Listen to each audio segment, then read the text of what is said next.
जय हिंद मेरे डियर साथी, मैं आपका साथी विकास और आज हम देखने वाले हैं डी फार्मा सेकेंड ईयर का एक प्यारा सा सब्जेक्ट फार्माकोलॉजी। ये है सुपर 25 क्वेश्चन। देखिए बहुत सारे मेरे भाई कमेंट भर दिए थे एकदम से कि सर सुपर 25 क्वेश्चन कब लाएंगे, सुपर 25 क्वेश्चन कब लाएंगे।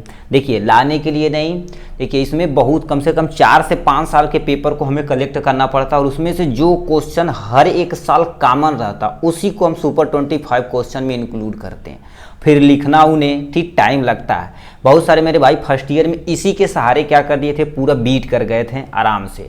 ठीक है, तो उन्हीं को हम क्या कर देते हैं, उन्हीं की उम्मीद को कायम रखते हुए, देखिए हम यदि बोल दिए हैं तो उम्मीद को जरूर कायम रखा जाएगा। तो उन्हीं उम्मीद को कायम रखते हुए क्या करिए, सुपर 25 क्वेश्चन लाया गया है। ठीक है, यदि आप कुछ भी नहीं पढ़े हैं तो केवल और केवल देखिए, केवल और केवल कितना, यदि देखा जाए तो आपको सुपर 25 क्वेश्चन को सॉल्व कर देना है। ठीक है, सुपर 25 क्वेश्चन को एकदम डिटेल में देख लेना। उसके बाद 1 साल का पेपर सोल्यूशन जो 2023 का है उसमें ये यदि आप अच्छे से पढ़ लेते हैं तो एग्जाम में एज इट इज आप कर सकते हैं। 70 से 80% नंबर ऐसे एज इट इज ला सकते हैं। यदि विश्वास नहीं होता तो फर्स्ट ईयर में जितने हमारे दोस्त हैं उनसे आप पूछ सकते हैं, कमेंट बॉक्स में लिख के पूछ सकते हैं कि कितने लोग ला दिए हैं ऐसे नंबर। ठीक, तो कंसंट्रेट होकर आपको इस वीडियो को देखना है। ये वीडियो थोड़ा सा लेंदी हो सकता है क्योंकि कम से कम 1 से 1.5 घंटे का ये वीडियो बनने वाला है। ठीक है, तो पानी बाटल, बिस्किट, खाना, पानी सब कुछ रख लीजिए अपना। ठीक है, और इसमें हम क्या करेंगे, थोड़ा सा तेज़ी से चलेंगे क्योंकि तेज़ी से नहीं चलेंगे तो हमें टोटल 25 क्वेश्चन को कवर करना रहता है, तो लगभग 2.5-3 घंटे का वीडियो हो जाएगा। और ये जानते ही हैं गरीब आदमी का मोबाइल कितना स्टोरेज रहता है। ठीक है, तो उसी के अनुसार हमें अपलोड भी करने में परेशानियां होती हैं, मगर हम क्या करेंगे, जितना रहेगा सूटेबल से सूटेबल मात्रा में उसे कवर अप करने की कोशिश करेंगे। ठीक है, और इसका यदि आपको, ठीक है, यानी फार्माकोलॉजी इंपॉर्टेंट सुपर 25 क्वेश्चन, इसका यदि आपको सुपर 25 क्वेश्चन का PDF चाहिए तो लिंक में हम अपना नंबर दे देंगे। ठीक है, कुछ धनराशियाँ, जैसे इसका यदि प्राइस की बात की जाए तो आपको 30 रुपीज़ आपको क्या करना पड़ेगा, पे करना पड़ेगा और आप अपने व्हाट्सएप पे इसे मंगा सकते हैं आराम से। ठीक है, तो चलिए स्टार्ट करते हैं आपका पहला। ठीक है, इसमें हमने क्वेश्चन को देखिए ऐसे कैटेगराइज किया है, long question total 10 long question है। ठीक है, ये क्वेश्चन है, सबको हम ये एकदम अच्छे तरीके से, और ये आपके पास शॉर्ट क्वेश्चन है। ठीक है, इसे हम कवर अप करने वाले हैं। और इसमें जैसे 1 नंबर का क्वेश्चन होता है, ठीक है, उसमें हम क्या करेंगे, 30 क्वेश्चन उसे देखेंगे लास्ट में, यानी क्वेश्चन नंबर 10 में जो इंक्लूड है। ठीक है, तो चलिए स्टार्ट करते हैं आपका प्यारा सा क्वेश्चन आंसर। ठीक, तो इसमें सबसे पहले क्वेश्चन आपके सामने ये रहा। इसमें कहा क्या है, define pharmacology, right brief note on scope of pharmacology. मतलब फार्माकोलॉजी को आपको डिफाइन करना ही करना पड़ेगा। ठीक है, तो यानी एक्चुअल में फार्माकोलॉजी क्या होती है इसे डिफाइन करना पड़ेगा, इसका स्कोप क्या होता है, ठीक है, इसे आपको डिफाइन करना पड़ेगा। ठीक है, तो चलिए आपके सामने ये रहा जादू खुलता हुआ।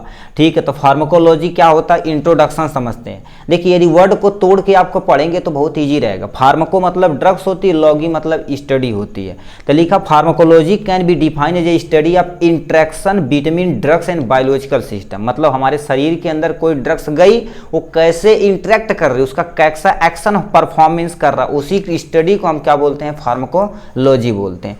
दूसरी बॉडी यहाँ पर दूसरा डिफिनेशन यहाँ लिखा है, pharmacology is all about study of drugs effect on body and body response to the, यानी फॉर ड्रग्स।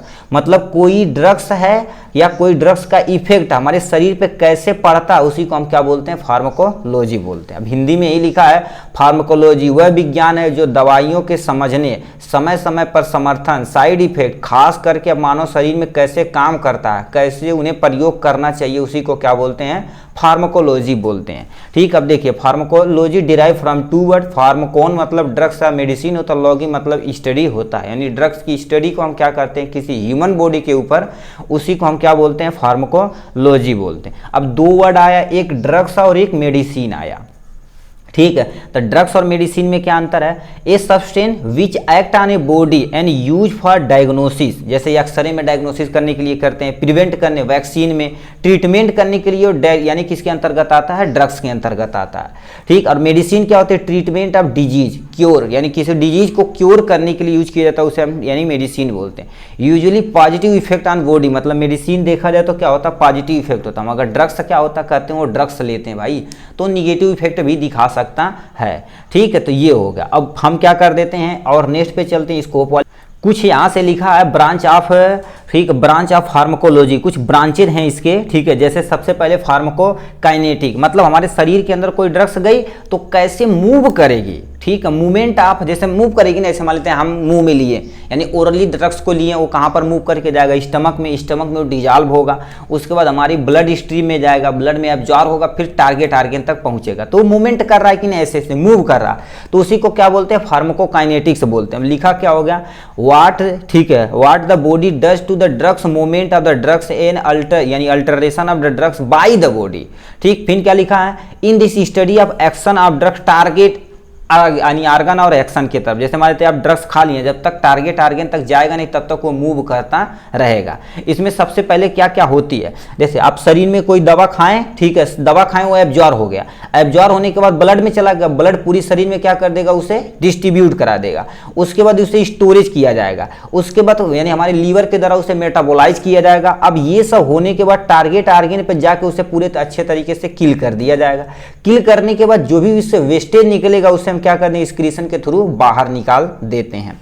ठीक है। फार्माकोडायनेमिक्स क्या होता है? जब हमारे शरीर के अंदर दवा काम करती है, दवा जब वर्क करती है, उसी को हम क्या बोलते हैं? फार्माकोडायनेमिक्स बोलते हैं। लिखा क्या हो गया?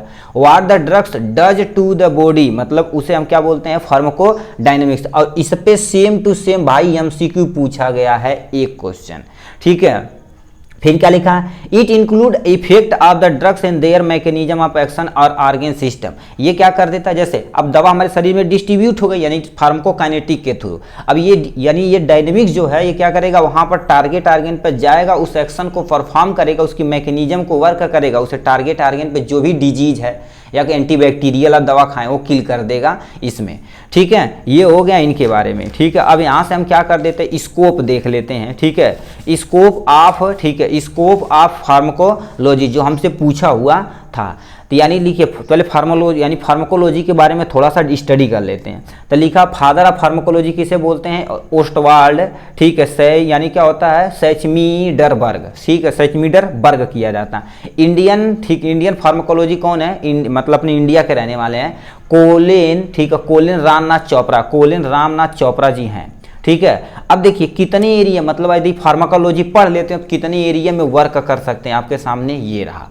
ठीक है। अब यदि बहुत लॉन्ग में आपको लिखना है तो इन्हीं को आपको क्या करें? हेडिंग डाल के दो लाइन लिखेंगे तो कितना हो सकता है आप तो गिन ही सकते हैं। ठीक। तो यानी फार्माकोथेरापेटिक मतलब आप किसी डिजीज की कंडीशन जान गए, अब उसका कौन सा दवा देना, उसका एक्शन क्या है, तो फार्माकोथेरापेटिक्स में आप डिटेल में पढ़ेंगे, क्योंकि एक्शन यहाँ पर अभी पढ़, यानी फार्माकोलॉजी में एक्शन तो पढ़ लेंगे आप। उसके बाद कोई भी ड्रग्स कैसे थेरेपी उसे की जाती है, कोई डिजीज है उसकी थेरेपी कैसे करनी है, इसके अंतर्गत आप जा सकते हैं। टॉक्सिकोलॉजी सेकेंड नंबर पर देखा जाए, टॉक्सिकोलॉजी जहर की स्टडी आप कर सकते हैं एकदम डिटेल में, क्योंकि इसमें क्या करना है? ड्रग्स की स्टडी हमें करना कि ह्यूमन बॉडी के ऊपर, तो यानी कोई भी टॉक्सिक कैसे वर्क करता है, क्या काम करता है, वो टॉक्सिकोलॉजी के अंतर्गत आ जाएगा। अब मान लेते फार्माकोलॉजी पढ़ें तो एक डमी में जा सकते हैं, आप डी फार्मा कर रहे हैं तो B pharma, M pharma, PhD वगैरह में भी जा सकते हैं। कीमोथेरेपी मतलब कीमोथेरेपी कैंसर ट्रीटमेंट के लिए भी आप जा सकते हैं। क्लिनिकल फार्माकोलॉजी अपनी खुद की क्लिनिक खोल के उसमें फार्माकोलॉजिकल के जैसे कोई ड्रग्स है कैसे वर्क करती है वो भी आप सिखा सकते हैं। बेसिक रिसर्च, ये भाई दिख ही नहीं रहा, बेसिक रिसर्च पे आप जा सकते हैं, यानी ड्रग्स डिस्कवरी भी कर सकते हैं, जो ड्रग्स होता है उसकी डिस्कवरी भी कर सकते हैं, नई डिस्कवरी कर सकते हैं आफ्टर पीएचडी। ठीक है। पीएचडी के बाद लोग रिसर्च में चले जाते हैं, डिस्कवरी कर सकते हैं। प्रिंसिपल ट्रायल मतलब आप यदि कोई खोज दिए दवा तो आप ट्रायल कैसे करेंगे, कैसे एक्शन करेगा किसी ऊपर, तो किसी एक लिविंग ऑर्गेनिज्म लेंगे उसी के ऊपर आप ट्रायल करेंगे। फिर क्लिनिकल ट्रायल करेंगे। ठीक है। क्लिनिकल ट्रायल करेंगे, उसके बाद अंडरस्टैंड, मतलब इतना आपका ठीक स्कोप हो जाएगा किसके बारे में, फार्माकोलॉजी के बारे में। तो ये हो गया इनके बारे में। सेकेंड क्वेश्चन हमसे क्या पूछा है, लॉन्ग आ जा भाई तू। सेकेंड क्वेश्चन क्या पूछा इसे हम देख लेते हैं, ठीक है। इसमें कह दिया है explain detail about various factor mechanism of drugs action, मतलब हमारे शरीर में ड्रग्स एक्शन कैसे करता है, कौन कौन से ऐसे फैक्टर हैं जो क्या कर सकते हैं, इसे इफेक्ट कर सकते हैं। तो इसे हम भी देखते हैं, और ये क्वेश्चन 2023 में एज इट इज पूछा गया क्वेश्चनों में से एक है, ठीक। तो इसमें हम देख लेते हैं, लिखा है जनरल, देखिए वही मैकेनिज्म एक्शन को बताना है, तो आपको हेडिंग डालना क्या, general mechanism of drugs action, मतलब हमारे शरीर में दवा जो होती है कैसे एक्शन करती है। तो लिखिए, देखिए क्या कहा है, इसे ध्यान से सुनिए। लिखा है action of most drugs is a broad about their, ठीक है, about their influence on the control system of body, मतलब हमारे शरीर के अंदर देखा जाए तो कोई भी ड्रग्स एक ब्रॉड स्पेक्ट्रम में वर्क करती है। अब डिपेंड करता हमारी बॉडी उसे कैसे कंट्रोल करती है। पहले देखो कोई ड्रग्स गया तो सेल लेवल पे जाके सेल मेम्ब्रेन को क्या करेगा, उसके अंदर जाएगा, किसके द्वारा, किसके द्वारा, किसके द्वारा, किसके द्वारा, बल्कि जल्दी भरने से पैसिव डिफ्यूजन के द्वारा क्या कर देती है, हमारी सेल मेम्ब्रेन को फाड़ते हुए सेल मेम्ब्रेन के द्वारा डिफ्यूज होके जाती है, ड्रग्स एक्सट्रैक्ट करने का काम करती है। तो हमारे पास सेल मेम्ब्रेन लेवल पे देखा जाए तो ड्रग्स मैनी आइदर सो एन, ठीक है, interaction with the protein target, मतलब सबसे पहले क्या कर देते हैं, फॉर एग्जांपल समझते हैं, ये आपके पास मान लेते हैं कोई ड्रग्स हो गया और ये तुम्हारे पास एक सब्सटेंस हो गया, यानी सब्सट्रैक्ट हो गया। अब ये क्या करेगा, ये जो पोर्शन है, जैसे मान लेते हैं ऐसे यहां से गए यहाँ, ठीक है, ये वाला पोर्शन यहाँ पर है। अब मान लेते हैं कोई एक कैप्सूल खाए, तो कैप्सूल जब तक टारगेट आर्गन पे जाके चिपकेगा नहीं तब तक वो तुम्हारे पर वर्क करने वाला नहीं है। जैसे आपके घर में ताला चाबी होगी ना, तो चाबी कब, ताला कब खुलता है, जब टारगेट उसकी चाबी मिलती है तभी वो ओपन होता, नहीं तो ओपन नहीं होता। तो सेम टू सेम हमारे पास क्या होती है, ड्रग्स है, जब तक यानी देखिए प्रोटीन टारगेट पाएगी नहीं, उसे कंबाइन नहीं होगी, तब तक वो एक्शन करने वाली नहीं है। कुछ बेसिक प्रिंसिपल है, ठीक, basic mechanism of action of drugs classify into the 4 classes, मतलब कुछ लिखा है यहाँ पर, उसके अकॉर्डिंग देखा जाए तो 4 क्लासेस में डिवाइड किया गया। Transportation process, transport process transport process क्या होता है, जैसे दवा हमारे शरीर में गई तो ट्रांसपोर्ट ऐसे मूव करेगी ना, जैसे मान लेते हैं यहाँ दवा खाएं, स्टमक में गया, स्मॉल इंटेस्टाइन में एब्जॉर्ब हुआ, फिर ब्लड में गया, ब्लड में कैसे कैसे जाएगा, ठीक है, टारगेट तो ट्रांसपोर्ट हो रहा है, मतलब लेके, जैसे आप दिल्ली यहाँ जाएंगे तो ट्रांसपोर्ट कराएंगे कि नहीं, तभी व्यवस्था। फिर उस पर बहुत सारे एंजाइम वर्क करेंगे, फिर आयन के फॉर्म में उसे तोड़ेंगे, फिर जाके वो रिसेप्टर पे बाइंड करेगा, तब जाके एक्शन करेगा, तब हमारा क्या होगा, वर्क जल्दी से होने वाला है। तो इसमें सबसे पहले हम क्या करते हैं, एक एक को एक्सप्लेन कहा था डिटेल में, तो हम इनको क्या कर देते हैं, अच्छे से डिफाइन कर देते हैं आपके सामने। तो लिखा ट्रांसपोर्ट प्रोसेस, लिखा several drugs are the move across the membrane by the binding of special transporter through the facilitated diffusion. Facilitated diffusion के द्वारा क्या कहती है, ड्रग्स सेल मेम्ब्रेन के अंदर चली जाती है, सेल मेम्ब्रेन के अंदर चली जाती है। कैसे, आपको यहां से हम बताते हैं, जैसे मान लेते हैं आपकी सेल हो गई, ठीक है, सेल हो गई, ये आपका आउटर साइड है और ये तुम्हारे पास किस कौन सा साइड है, ये तुम्हारे पास ये वाला सेल इनर साइड है। अब मान लेते हैं कोई ड्रग्स से यहाँ पर इसे लेकर आना है, तो इसके लिए फैसिलिटेटेड डिफ्यूजन होता है। ऐसे यहाँ पर, ठीक है, प्रोटीन चैनल होते हैं जो इस ड्रग्स को उठाकर ला के क्या करेंगे, अंदर की तरफ पटक देंगे। अब उसका अंदर की तरफ आ गया सेल मेम्ब्रेन के, तो क्या करेगा, वर्क करना स्टार्ट कर देगा, ठीक। वही चीज आपको समझाने की कोशिश करें। Many drugs affect this interaction with the solute carrier, बहुत सारे ऐसे ड्रग्स होते हैं जो सॉल्वेंट में सही से घुलते नहीं है, सॉल्यूट को डिस्टर्ब, यानी देखो सॉल्यूट में, देखो कोई सॉल्यूट मतलब एक ड्रग्स ले लीजिए, वो जब तक वाटर में डिजॉल्व नहीं होगा, यानी सॉल्वेंट में डिजॉल्व नहीं होगा, तब तक वो सोल्यूशन नहीं बनेगा। जब सोल्यूशन नहीं बनेगा तो जैसे फंक्शन नहीं करेगा, तो ये क्या करेगा, सॉल्यूट कैरियर इनहिबिट करते हैं मोमेंट ऑफ मेटाबोलाइट, मतलब जो भी हमारे अंदर मेटाबॉलिज्म होती है लीवर के द्वारा, उसे अफेक्ट कर देते हैं, क्योंकि अच्छे से डिजॉल्व नहीं होगा तो जाहिर सी बात हमारी जो मेटाबॉलिक प्रोसेस है वो क्या हो जाएगी, डिस्टर्ब हो जाएगी, ठीक है। ये हो गया इनके बारे में। अब फॉर एग्जांपल में क्या लिखा है, एम्फेटामिन यानी एम्फी, ठीक है, एम्फेटामिन जो होता है ड्रग सेलेक्टिव ब्लॉकेज कर देता है किसके, डोपामीन रीअपटेक इनहिबिटर को, मतलब हमारे अंदर शरीर में क्या होता है, डोपामीन होता है, और रीअपटेक को क्या कर देगा, ब्लॉक कर देगा हमारे ब्रेन वाले रीजन पे, जिसे न्यूरॉन डोपामीन रिसेप्टर बोलते हैं। फॉर एग्जांपल जैसे मान लेते हैं आपके शरीर में ये वाला देखिए ये आपके सेल मेम्ब्रेन हो गए, ठीक है, ये आपके रिसेप्टर हो गए, ये आपके सबस्ट्रेट हो गए, यानी सबस्ट्रेट हो गए, सबस्ट्रेट मतलब तुम ड्रग्स ही से मानो, ठीक, दवा जो मानो। अब दवा क्या करेगा, ये पकड़ेगा, अब इसे पकड़ने के बाद ऐसे घुमा देगा, ये घुमा के इसे कहाँ पे लाके छोड़ेगा, अंदर की तरफ देखो छोड़ा है, ठीक है, अंदर की तरफ ला के छोड़ा है। अब अंदर की तरफ यदि देखो ड्रग्स आ गई है तो सेल के अंदर आ गई है, तो उस पर बहुत सारे एंजाइम वर्क करेंगे, अपना वो काम कर देंगे। तो ये बाहर की साइड में एक्स्ट्रा सेलुलर, अंदर की साइड में इंट्रा सेलुलर बोला जाता है, ठीक है।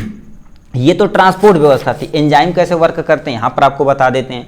देखिए, almost enzyme they almost all biological reaction in the carry out the catalyst influence of enzyme, मतलब बहुत सारे क्या होते हैं जैसे रिएक्शन होते हैं प्रेजेंस ऑफ एंजाइम में ही होते हैं, ठीक है, क्योंकि आप भोजन करते हैं तो डाइजेशन के लिए अलग अलग तरह के क्या होते हैं, एंजाइम होते हैं। सेम टू सेम यहाँ पर भी वर्क करते हैं दवा पे भी, ठीक है। फिर क्या लिखा है, एंजाइम बाई आइदर इंक्रीज या decrease the rate at which the reaction take place, मतलब ये एंजाइम जो होते हैं रिएक्शन को तेज भी कर सकते हैं, कम भी कर सकते हैं। फॉर एग्जांपल, जैसे मान लेते हैं एंजाइम एक कैटलिस्ट की तरह काम करता है। जैसे मान लेते हैं आपके गांव में ए एक बंदा है, बी एक बंदी है, ठीक, मान लेते दो मेहरारू है, झगड़ाली टाइप में है, बहुत एकदम से झगड़ा मतलब बरियार करती हैं, ठीक। तो ये धीरे धीरे इसे ये गरिया रही, इसे ये गरिया रही है, ठीक है। मतलब सी एक कोई पार्टी आती, सी नहीं इसे ई ले लेते हैं, ई फॉर एंजाइम ले लेते हैं। एंजाइम आता है, इन्हें चढ़ा देगा, इन्हें चढ़ा देगा, दोनों को लड़ा देगा। लो भैया लड़ा, मजा करेगा, ये मारा मारो क्या, झोंटा उखाड़ के एकदम बरियार, ठीक है। तो वो क्या करेगा, झगड़ा करा देगा। अब ये क्या कर, झगड़ा को बंद भी करा सकता है और रोक भी सकता है। रोकना बंद करना बात एक ही है, गुरु जी आप भी सटिया गए नहीं, ये क्या करेगा, बढ़ा भी सकता है, घटा भी सकता है। उसी तरह से एंजाइम जो होते हैं क्या कर सकते हैं, रिएक्शन को तेज भी कर सकते हैं, कम भी कर सकते हैं। ड्रग्स लिखा, action of drugs can be seen bye either enzymatic, stimulate भी कर सकते हैं, उत्तेजित भी कर सकते हैं, इनहिबिट मतलब कम भी कर सकते हैं, डिपेंड करता है किस तरह का आपका एंजाइम है। फॉर एग्जांपल देखिए, ये एंजाइम आपके सामने ये रखा है, एंजाइम यहाँ पर है, ये क्या करेगा, सबस्ट्रेट से अटैच होगा, ठीक है, तब ये एक्शन के लिए परफॉर्मेंस करेगा। लक बाई चांस ये ना हो के इनहिबिटर आके क्या करे, यहाँ पर चिपक जाए, लो भैया कर ही नहीं देगा भैया, हमको न खेलब खेलवा बिगाड़ दे। तो इस इनहिबिटर सेम टू सेम वो करते हैं, इनहिबिट कर देते हैं उसे, ठीक है। फॉर एग्जांपल में तुम्हारे पास क्या लेता है, एसिटा, ठीक है, एसिटाजोलामाइड जो होता है इनहिबिट करता है कार्बोनिक अनहाइड्रेज को। और क्या लिखा है, यानी डोगोजीन इनहिबिट करता है सोडियम पोटेशियम तथा एटीपीएच को, ये सिंथेटिज करता है, मतलब सिंथेटिज ने इनहिबिट कर देता, काम खत्म। अब आयन तुम्हारे पास आयन चैनल पे क्या आ जाते हैं, आयन चैनल पे तुम्हारे पास जब तक कोई मॉलिक्यूल हमारे सेल लेवल पे जाके आयन लेवल में नहीं टूटेगा तब तक वो क्या करेगा, यूज नहीं हो पाएगा, ठीक। तो लिखा there the many ion channel in our body, मतलब हमारे शरीर के अंदर देखा जाए तो बहुत सारे आयन चैनल ऐसे पाए जाते हैं, सच है sodium potassium pump, calcium channel, ये सब भी तुम्हारे पास क्या होते हैं, एक तरह का वर्क करते हैं। Drugs also affect the ionic channel, मतलब आयन चैनल, क्योंकि ड्रग्स जो ऐसे दवा होते हैं आयन चैनल को भी इफेक्ट करते हैं, जिससे हमारे अंदर शरीर के अंदर कोई ना कोई चेंजेज होती है। लिखा quinidine block the myocardial sodium channel, मतलब जो आप कार्डियोवास्कुलर सिस्टम पढ़े होंगे तो उसमें क्या लेयर बताई जाती है, जिसे मायोकार्डियम लेयर बोलते हैं, ठीक। पेरिकार्डियम होती, इंडोकार्डियम होती, तो मायोकार्डियम लेयर को जो सोडियम चैनल होता है उसे ही ब्लॉक कर देगा ये ड्रग्स, है कि नहीं, तो काम बन जाएगा, ठीक। और रिसेप्टर क्या होते हैं, अब रिसेप्टर यहीं पर आके दवा क्या होगी आपकी, बाइंड होगी तभी वो एक्शन करेगा। Receptor are the binding site which present on the surface और इनसाइड द सेल, मतलब ये क्या कर सकते हैं, सेल के सरफेस पे भी पाए जा सकते हैं, सेल के अंदर भी पाए जा सकते हैं। Drugs are bind with receptor, मतलब जो ड्रग्स होती है जब तक बाइंड नहीं करेगी रिसेप्टर से तब तक एक्शन करने वाली नहीं है, तो रिसेप्टर से बाइंड होगी, एक्टिवेट कर देगी फार्माकोलॉजिकल रिस्पांस को, तो काम होगा भैया, धड़ धड़ धड़ धड़ काम होगा। For example neurotransmitter, hormone and drugs same to same यही काम करते हैं। फिर हमसे क्या पूछा था, फैक्टर अफेक्टिंग ड्रग्स एक्शन, मतलब कौन कौन से ऐसे फैक्टर है जो इन्हें अफेक्ट कर सकते हैं। एज भी डिपेंड करता, मान लेते हैं अब कोई बूढ़ा आदमी है, दवा दे दिए तगड़ा, अब उसकी कैपेसिटी नहीं है, अल्लाह भाई बरियार इनके इधर 600 650 mg उठुआ था पैरासीटामॉल और एंटीबायोटिक 250 ना देने, कम से कम 650 दे दा, खा के नहीं खाइए, छिछलेतर मचा दिए, ठीक है। तो एज भी डिपेंड करता है कि यानी कैसे काम किया जाता है, तो एज भी देखा जाता भाई, ठीक है। सेक्स मेल है या फीमेल, इस पर भी देखा जाता है। डाइट मतलब नहीं बोलते हैं कि डॉक्टर बोलते हैं कि अच्छा ये दवा लेना तो ये परहेज करना, तो डाइट भी मायने रखता है। इन्वायरमेंट, जैसे बहुत ज़्यादा गर्मी पड़ती है तो आपका सही से भोजन डाइजेशन नहीं होता, जैसे इस टाइम, ठीक, तो हम क्या करते हैं नॉर्मल खाना पाना करते हैं अपना। अब ठंडी रहे तो बरियारे हो रही है पूड़ी पनीर, कोई टेंशन नहीं, ठीक है। तो यानी ये इन्वायरमेंट पे डिपेंड करता है। रूट ऑफ ड्रग्स एडमिनिस्ट्रेशन मतलब रूट ऑफ ड्रग्स एडमिनिस्ट्रेशन मतलब किस रूट के थ्रू आप क्या कर रहे हैं, ड्रग्स को ले रहे हैं, इनटेक कर रहे हैं, वो भी मायने रखता है। कंडीशन ऑफ डिजीज, डिजीज की कंडीशन पे डिपेंड करता है। मान लेते डिजीज तगड़ा रहे, अब छोटका एंटीबायोटिक देंगे तो वर्क नहीं करेगा, ठीक है, एक धीरे धीरे रेसिस्टेंस हो जाएगा, तो ऐसे भी दिक्कतें हो सकती हैं। तो ये था इनके बारे में, ठीक है। दूसरा क्वेश्चन, तीसरा क्वेश्चन हमसे क्या पूछ दिया है, define and classify non steroidal anti inflammatory drugs, describe the pharmacological action of aspirin. मतलब सबसे पहले डिफिनेशन इसकी लिखनी है, इसका क्लासिफिकेशन करना और एस्पिरिन की बायोलॉजिकल एक्शन को परफॉर्मेंस करना है। देखिए जैसे क्वेश्चन पूछे वैसे लिखिए, कि नहीं गढ़ा बड़ा खूब लिखें, नहीं जैसे पूछा नहीं, इसी में कितने लोगों लिखेंगे यानी कंट्रा इंडिकेशन, इंडिकेशन, डोज सब जोड़ देंगे। जैसे पूछा डिफाइन, क्लासिफिकेशन, एस्पिरिन का एक्शन, बस काम खत्म। तो यही हमको क्या कर दिया, आपको दिखा देते हैं। लीजिए भैया आपके सामने ये रहा 1.5 करोड़ का क्वेश्चन। इसमें क्या दिया, क्लासीफाई, पहले non steroidal anti inflammatory drugs आपके सामने है ये। अब नाम से ही पता है स्टेरॉयडल ड्रग्स जो क्या कर देती, एंटी इन्फ्लेमेशन को रोकती है, उसी को हम non steroidal anti inflammatory drugs बोलते हैं। बस नाम ही छिपा भैया। तो लिखा है 2 drugs which are used to treatment of inflammation, moderate pain, fever are called non steroidal anti inflammatory drugs. मतलब ऐसी दवा जो सूजन को कम करे, थोड़ा बहुत पेन को भी कम करे, बुखार को भी कम करे, उसी को हम क्या बोलते हैं, NSAID ड्रग्स बोलते हैं।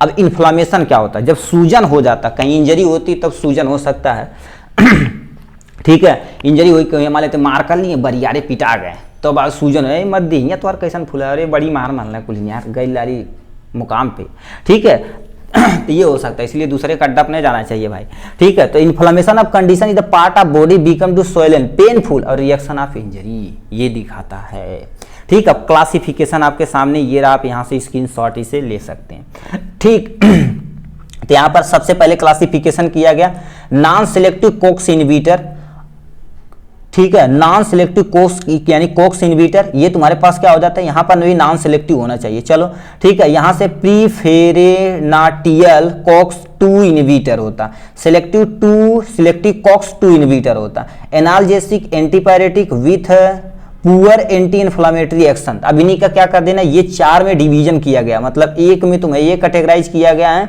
ठीक, क्लासिफिकेशन किया गया, एक ये किया गया है, एक ये किया गया है, और ये आपके सामने एक यहाँ से है, ये हो गया। अब इन्हीं का एक एक एग्जाम्पल, यहाँ से एग्जाम्पल में क्या लिखा है सेफ पी, यानी सेफ पी मतलब क्या होता है, कोई चीज पिए तो सेफ पीजिए। यस से क्या होता है, सैलिसिलिक एसिड, जिसका एग्जाम्पल क्या होगा, एस्पिरिन है, ठीक। ए से क्या होता है, एसिटिक एसिड डेरिवेटिव, जिसका एग्जाम्पल क्या होगा, केटोलैक, और तुम्हारे पास क्या होता है, एंडोमेथन यानी मेथासीन है। यफ से क्या होता है, फिनामिक एसिड डेरिवेटिव होता है, जिसे हम क्या बोलते हैं, मेफनॉनिक, ठीक है, मेफनॉमिक एसिड बोलते हैं।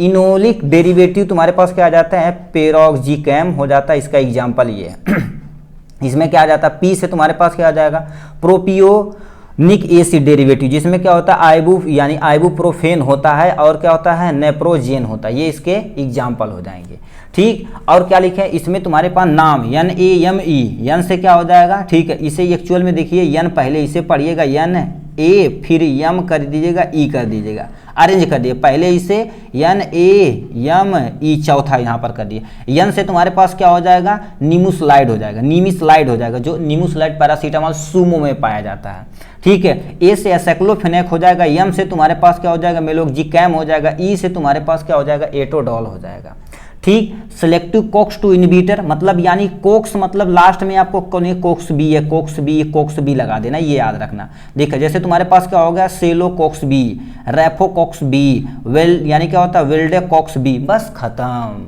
मस्त, ठीक है। अब यहाँ से ये वाला है, इसमें तुम्हारे पास पैरासीटामोल आ जाते हैं, कौन, नेफोफार्म आ जाते हैं, इसका एग्जाम्पल है ये। तो हमने क्या कर दिया, डिफिनेशन, क्लासिफिकेशन। अब फार्माकोलॉजिकल एक्शन अब, ठीक है, एस्पिरिन का आपके सामने दिखा देते हैं, जो क्या है, नॉन सेलेक्टिव कोक्स इनहिबिटर का एक पार्ट है। तो यहाँ पर भी लिख सकते हैं, aspirin is a part of non selective COX inhibitor एक पार्ट है, ठीक है। फिर एस्पिरिन रिड्यूस करता है इन्फ्लेमेशन को 150% सही है।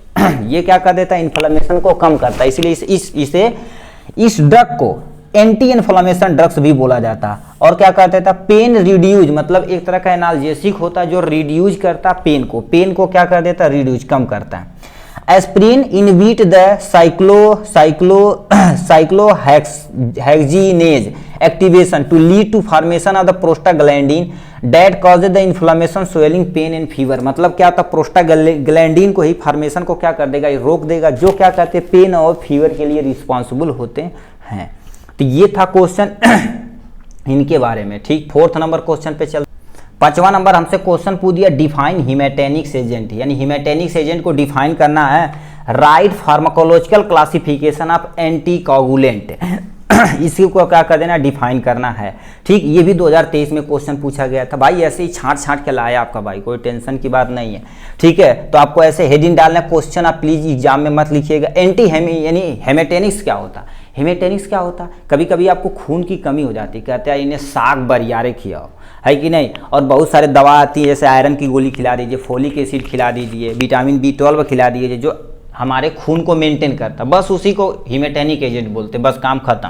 तो लिखा है haematinic agent are drugs increase the concentration of haemoglobin in blood use to treatment of anaemia. मतलब ऐसी दवा जो हमारे शरीर के अंदर ब्लड लेवल को क्या कर दे, बढ़ा दे, और किसके ट्रीटमेंट के लिए, एनीमिया, खून की कमी से एनीमिया रोग होता है, ठीक। उसे ट्रीट करने के लिए हम हिमेटेनिक एजेंट का प्रयोग करते हैं। अब एनीमिया क्या होती है, ऐसी कंडीशन जो हमारे शरीर के अंदर आरबीसी में हीमोग्लोबिन की मात्रा कम हो जाती है, तो उसे हम एनीमिया बोलते हैं। हीमोग्लोबिन एक तरह का मेजर पार्ट होता है किसका, आरबीसी का। क्योंकि पूछेगा कोई आरबीसी रेड कलर का क्यों होता है, क्योंकि due to the presence of haemoglobin होता है, ठीक। अब हीमोग्लोबिन क्या करता है, एक तरह का ऑक्सीजन कंटेनिंग कंपाउंड होता है। जैसे मान लेते हैं ये हीमोग्लोबिन का स्ट्रक्चर, इसमें 2 अल्फा तथा 2 बीटा ग्रुप होते हैं, तो इसलिए क्या कर देता है, एक ऑक्सीजन हर एक कॉर्नर पे ऑक्सीजन को कैपी पकड़ता, बाइंड करता, और हर एक सेल को ले जाकर देगा भैया मसल पट्टी ऐसे बांटता है। मतलब कहता है ऑक्सीजन ऑक्सीजन ऑक्सीजन, जैसे नहीं कहते हैं ट्रेन में चना चना चना, चाय चाय चाय, ठीक। ये सब बताते हैं। अब हिमेटेनिक एजेंट में तुम्हारे पास 3 आते हैं, iron, folic acid, vitamin B12।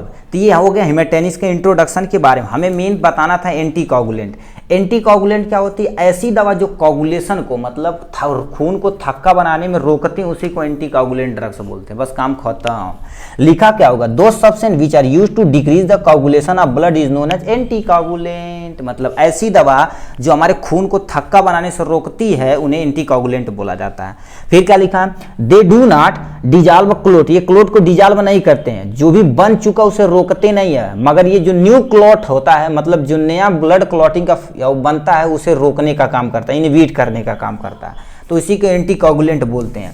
Classification पे आ जाते हैं, आपके सामने ये रहा क्लासिफिकेशन, यानी 2, एक इंजेक्टेबल एंटीकोगुलेंट और एक ओरल होता है। इंजेक्टेबल में हिपेरिन यानी लिखा है, एनकोरोड हो गया, ये सब विटामिन B के वगैरह आते हैं, मतलब 2-3 याद रखिएगा। इसमें ओरल एंटीकोगुलेंट में तुम्हारे पास क्या जाता है, बाई-सी ड्रॉक्सी क्यूमारीन होता है, और क्या होता है, वेरफारिन सोडियम होता है, और क्या होता है, फेनिडियोन होता है। ये सबसे ज़्यादा ये यूज होता है, और हेपेरिन इसमें यूज होता है। 2 यहाँ पर यूज होने वाले हैं, ये भी यूज किए हम, ये भी और ये भी, तीनों हमने क्या कर दिया, यूज किया as the time of emergency, ठीक है। इमरजेंसी में ये नहीं दिया जाता क्योंकि ओरल है, ठीक है। जैसे मान लेते किसी को इंटरनल ब्लीडिंग होती तो उसे दिया जाता है, ठीक। इसका फार्माकोलॉजिकल एक्शन कैसे वर्क करता है, हेपेरिन तरह का एक तरह का पावरफुल तथा यानी क्या होता है, यानी इंस्टेंटेनियस यानी एक्टिंग एंटीकोगुलेंट, मतलब बहुत तगड़ा ये काम करता है हेपेरिन। और क्या होता है, वेरफारिन जो होता है ऐसी ड्रग्स जो ब्लॉक करता है सिंथेटिक ऑफ है,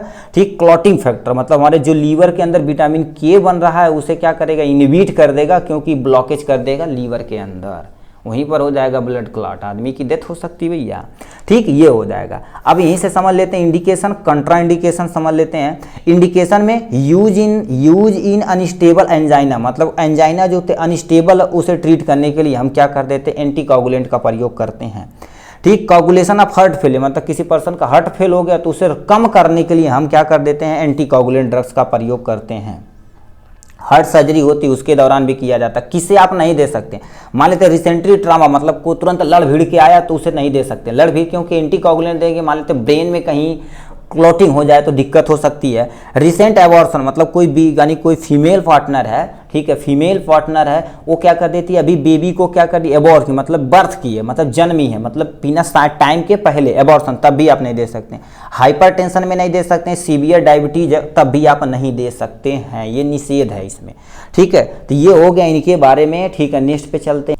ठीक, छठा नंबर क्वेश्चन पूछा, write short note on drugs use in the congestive heart failure, यानी ऐसी दवा का नाम बताना जो कंगस्टिव हार्ट फेलियर में पूछी जाती है। तो ये कंगस्टिव हार्ट फेलियर लॉन्ग में आया है, तो कंगस्टिव हार्ट फेलियर की डिफिनेशन और क्लासिफिकेशन ये भी थोड़ा सा लिखना पड़ेगा, ड्रग्स एग्जाम्पल वगैरह, और फार्माकोलॉजिकल एक्शन भी थोड़ा सा लिखना पड़ेगा आपको, ठीक है। तो यहाँ पर इस पर हम चलते हैं कंगस्टिव हार्ट फेलियर के ऊपर। आपके सामने ये रहा क्वेश्चन 2.5 करोड़ का, ठीक है। इसमें कहा क्या होगा, यानी कंगस्टिव हार्ट फेलियर जिसे हम शॉर्ट में क्या बोलते हैं, CHF बोलते हैं। ये क्या होती है, व्हेन हार्ट तुम्हारे पास फेल हो जाता है, पहले पढ़ते हैं sentence, when a heart fail to pump blood in quantity, ठीक है, in quantity sufficient to fulfil the body requirement, a condition of CHF, मतलब ऐसा कंडीशन जितनी हमें रिक्वायरमेंट हमारे शरीर को ब्लड की है उतना हमारा ब्लड यानी हार्ट पंप नहीं कर पाता है, तो उस कंडीशन को हम कंगस्टिव हार्ट फेलियर बोलते हैं। जैसे मान लेते हैं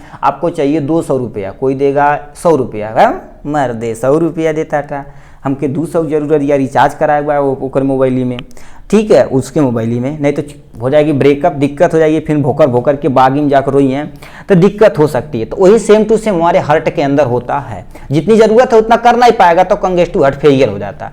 कंगस्टिव heart failure also known as heart failure, heart fail हो जाएगा, आदमी डेथ हो जाएगी। क्लासिफिकेशन क्या होता है, ठीक है, क्लासिफिकेशन क्या होता है, लिखा है classification of CHF, drugs with positive inotropic effect, drugs with positive inotropic effect ये बताता है इसमें। फिर तुमसे क्या रखा है, drugs without positive inotropic effect. अब आइनोट्रोपिक इफेक्ट क्या होता है, जैसे हमारा हार्ट क्या कर देता है, कॉन्ट्रैक्ट करता है, रिलैक्स करता है, ठीक है। तो पॉजिटिव मतलब क्या होता है, ये कॉन्ट्रैक्शन ऑफ हार्ट को मेंटेन करता है, ये मेंटेन, सॉरी निगेटिव है ना जी, अच्छा ये विदाउट पॉजिटिव मतलब इसे निगेटिव तुम मानो, अभी पॉजिटिव निगेटिव तुम मतलब ये विदाउट पॉजिटिव मतलब ये निगेटिव है, ये विथ पॉजिटिव मतलब ये पॉजिटिव है, ठीक है। तो ऐसे आपको याद रखना है इसमें, ठीक है। अब इसमें तुम्हारे पास एग्जांपल में कौन आ जाएंगे, कार्डियक ग्लाइकोसाइड जिसमें क्या होता है, डिगोजीन आ जाता है, इसका एग्जांपल हो जाएगा। बाई पायरिडीन इनहिबिटर आ जाता है जिसमें क्या हो जाता है, एम्पिरिनोन आ जाता है, और मिलिरी, ठीक है, मिलिरिनोन आ जाता है, इसके एग्जांपल हो जाएंगे। बीटा एडर्नर्जिक एगोनोस्टिक जिसे हम डोपामीन के नाम से जानते हैं, ठीक है। ये जो क्वेश्चन पूछा गया था, ठीक है, इसमें तो बहुत सारे मेरे भाई क्या करते थे, इसमें कहते थे dopamine is the wrong answer, ठीक है। इसमें यानी 2023 का आपको क्वेश्चन हम दिखा देते हैं आपको, ठीक है। डोपामीन इस पे आ जाते, कहाँ चला गया जी,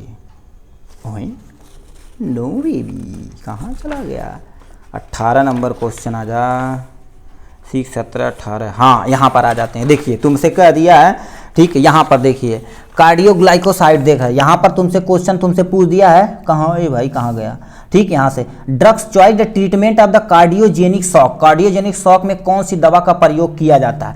इसमें देखा जाए इपिरिन, ठीक है, इपिनेफ्रिन और तुम्हारे पास डोपामीन, तुम्हारे पास क्या होता है आइसोप्रोपाइल, सब कुछ यूज की जाती है, ठीक है। तो ये सब यूज की जाती, तो यहाँ पर देखा जाए तो all of these is the correct option. कितने लोग कहें तो सर डोपामीन आंसर होगा, नहीं, डोपामीन देखा जाए तो तुम्हारे पास किसके लिए है, आइनोट्रोपिक, पॉजिटिव आइनोट्रोपिक इफेक्ट के लिए है, तो वो तो सही है, मगर इसमें इपिरिन नॉरइपिरिन सब ड्रग्स का प्रयोग किया जाता है ट्रीटमेंट के लिए कोई दिक्कत नहीं, ठीक है। ऐसे ही क्या करेंगे, देखिए हमें भी ज़्यादा थोड़ी ना आता, हम भी महान थोड़ी ना बहुत ज़्यादा, ठीक है। देखिए आपसे भी हम बहुत सारी चीज़ें सीखते हैं कि जैसे क्योंकि आप भी थोड़ा सा बताएंगे सर ये रॉन्ग है, तो हम भी थोड़ा सा पढ़ेंगे, बुक सर्च करेंगे, मोबाइल पर सर्च करेंगे, तब देखेंगे अच्छा हाँ ठीक आप ही सही हैं या हम ही गलत हैं, ठीक है, ऐसा हो सकता है, कोई टेंशन नहीं, ठीक। Drugs without the positive inotropic effect, इसमें डायूरेटिक आता है, इसमें फुरसामाइड थियाजाइड आता है, यानी एंजियोटेंसिन यानी एंटागोनिस्ट में आता है, 20 यानी लिखा है बाइसोप्रोपोल आता है और मेटाप्रोपोलॉल आता है, ठीक। वसोडाइलेशन में नाइट्रेट आता है तथा हाइड्रालाजीन आ जाते हैं, इसके एग्जाम्पल हो जाएंगे।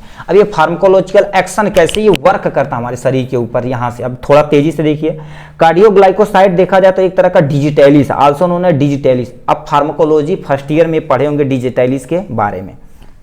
ये क्या करते हैं, they increase strength of heart muscle, ये हार्ट मसल को क्या कर देते हैं, स्ट्रेंथ को इंक्रीज करा देते हैं। फिर क्या लिखा है, बाई, ठीक है, बाई पायरिडीन, ये एग्जर्ट करते हैं पॉजिटिव आइनोट्रॉपिक इफेक्ट। जब पॉजिटिव ट्रॉपिक इफेक्ट करेंगे तो हमारा हार्ट कॉन्ट्रैक्शन क्या होगा, तेजी से होगा, जिससे ब्लड की सप्लाई ज्यादा होगी तो हमारा फुलफिल रिक्वायरमेंट हो जाएगा। To increase the cardiac output, cardiac output को इंक्रीज कराएगा, जिससे हमारा ज्यादा ब्लड क्या होगा, पंप होगा। ठीक, dopamine increase the contraction of heart muscle, ये कॉन्ट्रैक्शन ऑफ हार्ट मसल को क्या कर देते हैं, इंक्रीज करा देते हैं। ठीक है, वही लिख रखा है। यानी diuretic increase the flow of urine, urine के फ्लो को रोज करा देगा, जिससे हमारा बीपी मेंटेन हो जाएगा, अपना काम हो जाएगा। ठीक, वसोडाइलेशन, ये वेसल के डायमीटर को इंक्रीज करा देगा, तब भी हमारा मेंटेन हो जाएगा। ठीक है, ये हो गया इनके बारे में। अब इसमें क्या लिखा, इंडिकेशन, किसे आप दे सकते हैं किसे नहीं। ठीक है, इंडिकेशन CHF में दे सकते हैं। ठीक है, और कार्डियक रिदमिक होगा तभी दे सकते हैं, यानी सर्कुलेटरी शॉक होगा तभी आप दे सकते हैं। किसे आप नहीं दे सकते हैं, हाइपोक्लाइमिया किसी को नहीं दे सकते हैं, रीनल डिजीज तभी नहीं दे सकते हैं, थायरोटॉक्सी यानी टॉक्सिकोसिस तभी भी नहीं दे सकते हैं, अनस्टेबल एंजाइना तभी नहीं दे सकते हैं, मायोकार्डियल में नहीं दे सकते। डोज आप नीचे देख सकते हैं इसके बारे में। नेक्स्ट क्वेश्चन पे चलते हैं। ठीक, नेक्स्ट क्वेश्चन हमसे पूछ दिया, यहाँ पर कह दिया define and classify of diuretic, मतलब डायूरेटिक जो ड्रग्स है उसकी क्लासिफिकेशन और डिफिनेशन। पहले डिफिनेशन लिखना, फिर एक उसके क्लासिफिकेशन, फिर इसमें लूप डायूरेटिक होता है उसे थोड़ा सा एक्सप्लेन करना, थोड़ा मतलब 3-4 लाइन में काम खत्म कर देना है। ठीक है, तो यही आपको करना है भाई, करना है। ठीक है, तो यहाँ पर लिखा है लूप डायूरेटिक, तो इसे हम करते हैं। तो सामने आपके है डायूरेटिक। डायूरेटिक होता क्या, पहले नॉर्मल समझिए। जैसे किसी को कहते हैं पेशाब भाई इनको रुक के आता, करक पकड़ लिया, तो हम क्या करते हैं, ऐसी दवा देते जो इनके यूरिनेशन को तेज कर देता, मतलब बार बार वो पेशाब करते हैं, तो बस वही डायूरेटिक, समझ गए तुम। तो क्या कर देते, ऐसी दवा जो यूरिनेशन को क्या कर दे, प्रमोट कर दे, उसी को हम क्या बोलते हैं, डायूरेटिक बोलते हैं। डिफिनेशन में लिखा है a diuretic is any substance that promotion diuresis, मतलब क्या कहते हैं, जो यूरिनेशन आपके हो रहा है उसे प्रमोट कर देगा, तेज कर देगा, जिससे हमारा यूरिनेशन तेजी से जल्दी होगा। ठीक, अब ये करते क्या है, ये एक्चुअल में होता कैसे, reduce the amount of water reabsorb from the tubular secretion. Tubular जब सिक्रीशन होता है, ट्यूबुलर सिक्रीशन होता है तो उस टाइम में वाटर का एब्जॉर्प्शन को कम कर देंगे। जब वाटर का एब्जॉर्प्शन कम होगा तो यूरिया को ज़्यादा से ज़्यादा घोलेगा, तो जिससे हमारे शरीर से बाहर चली जाएगी ज़्यादा से ज़्यादा यूरिन। ठीक है, अब क्लासिफिकेशन में इतने तुम्हारे पास आते हैं। लूप थियाजाइड, इसी को आपको डिफाइन कर देना। लूप लूप डायूरेटिक है और थियाजाइड है वीक डायूरेटिक है। लूप डायूरेटिक, इसके पहले से आप थोड़ा सा नेफ्रॉन का स्ट्रक्चर नीचे देख सकते हैं। ये रहा आपके सामने नेफ्रॉन का स्ट्रक्चर, ये वाला जो पोर्शन यू शेप का पोर्शन होता है इसे हम क्या बोलते हैं, लूप ऑफ हेनले। इसी पे जो दवा वर्क करते हैं उसे हम क्या बोलते हैं, लूप डायूरेटिक बोलते हैं। ठीक, ये वाले को PCT बोलते हैं, एक DCT बोलते हैं। अभी से डिटेल में पढ़ना तो आप फर्स्ट ईयर में पढ़े होंगे तो वो भी बता दिया जाएगा। देखिए यहाँ से अफरेंट एट्रियोल जाता है खराब ब्लड लेके, यहाँ पर क्या कर देता है, ठीक है, यहाँ पर पहले फिल्ट्रेशन होता है, यहाँ से ग्लूकोज को यहाँ कर देता है PCT वाले रीजन पे, अमीनो एसिड, सोडियम यानी वाटर को इसमें कर दिया जाता है। ठीक, हमारी ब्लड वेसल इफरेंट आर्ट्रियोल में। अब ये करते करते यहाँ पर आता है लूप ऑफ हेनले, यहाँ पर रीअब्जॉर्प्शन होता है, फिर रीअब्जॉर्प्शन, यहाँ पर रीअब्जॉर्प्शन और सिक्रीशन दोनों होता है DCT में। उसके बाद कलेक्टिंग डक्ट में हमारे पास जो भी यूरिन रहता है उसे छोड़ देता है, उसके नीचे हमारे पास यूरिनरी ब्लैडर होती है, वहाँ पर जाके स्टोरेज कर दिया जाता है यूरेटर के द्वारा। ठीक है, अब यदि समझ गए होंगे लूप डायूरेटिक ये होता है। थियाजाइड मीडियम सफिशिएंट होता है, वीक डायूरेटिक। तो लूप डायूरेटिक का एग्जांपल क्या होता है, फुरसामाइड होता है। और इसमें तुम्हारे पास एग्जांपल तुम्हारे पास क्या हो जाता है, बूम यानी लिखा है बूमिटानाइड होता है, यानी टोरसाइमाइड होता है। तो इसके एग्जांपल, ये वाला एग्जांपल याद करिए, फुरसामाइड, ये सबसे ज्यादा पूछा जाता है। ठीक, थियाजाइड में तुम्हारे पास हाइड्रो, ठीक, हाइड्रोक्सी क्लोरोथियाजाइड होता है, बेंजोथियाजाइड होता है, और बहुत सारे ऐसे एग्जाम्पल है यहाँ से। ठीक है, वीक डायूरेटिक में तुम्हारे पास आते हैं कार्बोनिक अनहाइड्रेट इनहिबिटर, जिसमें क्या होता है, एसिटाजोलामाइड होता है। ठीक, पोटेशियम स्पार्किंग डायूरेटिक में तुम्हारे पास क्या आ जाते हैं, स्पार्नोलैक्टोन आ जाते हैं। एप्ली, ठीक है, ठीक, एप्लीरोनोन आ जाते हैं इसके एग्जाम्पल। ऑस्मोटिक डायूरेटिक में मैनीटॉल आ जाते हैं, आइसो, ठीक, यानी सार्बाइड हो जाते हैं, ग्लिसरॉल आ जाते हैं, इसके एग्जाम्पल हो जाएंगे। तो ऐसे कई एग्जाम्पल आपके सामने प्रस्तुत किए गए हैं, मगर हमें क्या कर देना, इन्हें डिफाइन करने के लिए, ठीक है, लूप डायूरेटिक को डिफाइन करना, मतलब आपको इतना इतना लिखना पड़ेगा और लास्ट में जो ये लूप डायूरेटिक है इसी को आपको क्या कर देना है, डिफाइन कर देना। ठीक, तो लूप डायूरेटिक में पहले फुरसामाइड जो इतने यानी 20 से लेकर 80 mg आती है, और क्या हो जाती है, फुरसामाइड के बगल में क्या हो गया, ब्यूमेटानाइड, ये भी 0.5 से लेकर 2 mg के बीच में ड्रग्स आती है। ये वर्क कैसे करता है, they work on kidney at loop of Henle, मतलब जो किडनी का नेफ्रॉन वाला रीजन है, इस वाले रीजन पे लूप ऑफ हेनले पे ये वर्क करता है, नेफ्रॉन रिड्यूस करता है रीएब्जॉर्प्शन ऑफ सोडियम, पोटेशियम तथा कैल्शियम यानी क्लोरीन चैनल को। ठीक है, इस चैनल को क्या करेगा वो, मतलब ये सब जो आयन है उन्हें क्या कर देगा, एब्जॉर्प्शन को रिड्यूस करेगा, जिससे प्रमोशन होगा secretion of blood fluid, blood value हमारी मेंटेन होगी, जिससे हमारे पास है जो भी यूरिनेशन होगा तेजी से बाहर की तरफ मूव करा दिया जाएगा। तो यही आपको क्या कर देना था, डिफाइन करा देना था। नेक्स्ट क्वेश्चन की तरफ रुक करते हैं भाई। नेक्स्ट क्वेश्चन हमसे पूछ दिया है, define and classify antibiotics. Antibiotics को आपको डिफिनेशन और उसकी क्लासिफिकेशन, और उसके बाद क्या करना है, explain in detail about penicillin. Penicillin जो हमारी दुनिया की सबसे पहले एंटीबायोटिक डिस्कवर की गई थी अलेक्जेंडर फ्लेमिंग के द्वारा, उसी को आपको क्या कर देना है, डिफाइन करना है। मतलब सबसे पहले डिफिनेशन एंड क्लासिफिकेशन हम देखते हैं, फिर नेक्स्ट में उसे देख लेते हैं। तो आपके सामने एंटीबायोटिक ये सामने है।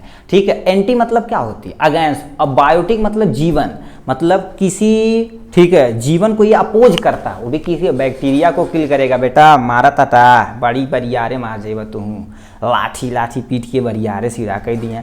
ठीक, तो यहाँ पर क्या लिखा था, टर्म एंटीबायोटिक मतलब opposing life, those substance which are used to inhibit और किल द माइक्रो ऑर्गेनिज्म, ठीक है, इज नोन एज एंटीबायोटिक। मतलब ऐसी दवा जो क्या कहते थे, किसी भी माइक्रो ऑर्गेनिज्म को चाहे वो इनहिबिट यानी कम करेगी, चाहे वो पूरी तरह से किल कर देगी, उसी को हम एंटीबायोटिक्स बोलते हैं। फिर क्या लिखा है, एन एजेंट वर्क, ठीक, अगेंस्ट द बैक्टीरिया, या दूसरा भी डिफिनेशन लिख सकते हो, ऐसा एजेंट जो बैक्टीरिया के अगेंस्ट वर्क करता है उसी को एंटीबायोटिक बोलते हैं। बैक्टीरिया देखा जाए दो तरह के होते हैं, एक ग्राम पॉजिटिव होते हैं, एक ग्राम निगेटिव। अब देखिए ये कैसे तुम जानोगे, जैसे स्टेनिंग के दौरान आप थोड़ा सा हायर क्लासेस में यदि कोई पर्सन BSc किया होगा तो स्टेनिंग की जाती है, सेफ्रन इसमें भी की जाती है भाई, मगर अच्छा कॉलेज रहेगा तो उसमें बहुत सारी चीज़ होती है, सेफ्रनिन होती है, आयोडीनिन होती है, तो यही चीज़ें लिखा है। तो यानी जो बैक्टीरिया स्टेन को लेता उसे पॉजिटिव बैक्टीरिया बोला जाता है, जो स्टेन को नहीं लेता उसे हम क्या बोलते हैं, ग्राम निगेटिव बैक्टीरिया बोलते हैं। ठीक है, अब इसका क्लासिफिकेशन, ठीक है, क्लासिफिकेशन आपके सामने ये रहा, इसका हमने एक एक दो एग्जाम्पल ये लिखा। अब इसे हम क्यों नहीं लिखें, ठीक है, ये फर्स्ट ईयर में भी था, इसलिए हम क्या कर दिए थोड़ा सा तेजी से चल रहे हैं इसमें। ठीक है, यदि तेज हो रहा है तो आप वीडियो को थोड़ा सा स्लो करके देख सकते हैं, इसमें ना वो होता है। ठीक, हमें अपना स्टोरेज भी देखना भाई।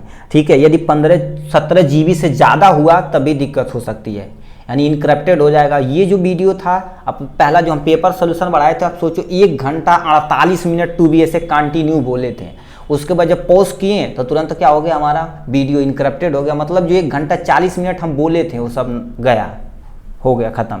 ठीक है, मगर क्यों नहीं, ठीक, जैसे बताओ वो खत्म हो गया तो हम भी हार थोड़ी ना मानने वाले हैं। ठीक है, जैसे हमारे देश के युवा क्या कर देते हैं, हमारे देश के जवान क्या करते हैं, सर्दी गर्मी बरसात बॉर्डर पे क्या करते हैं, खड़े रहते हैं, सेम टू सेम अपना भाई।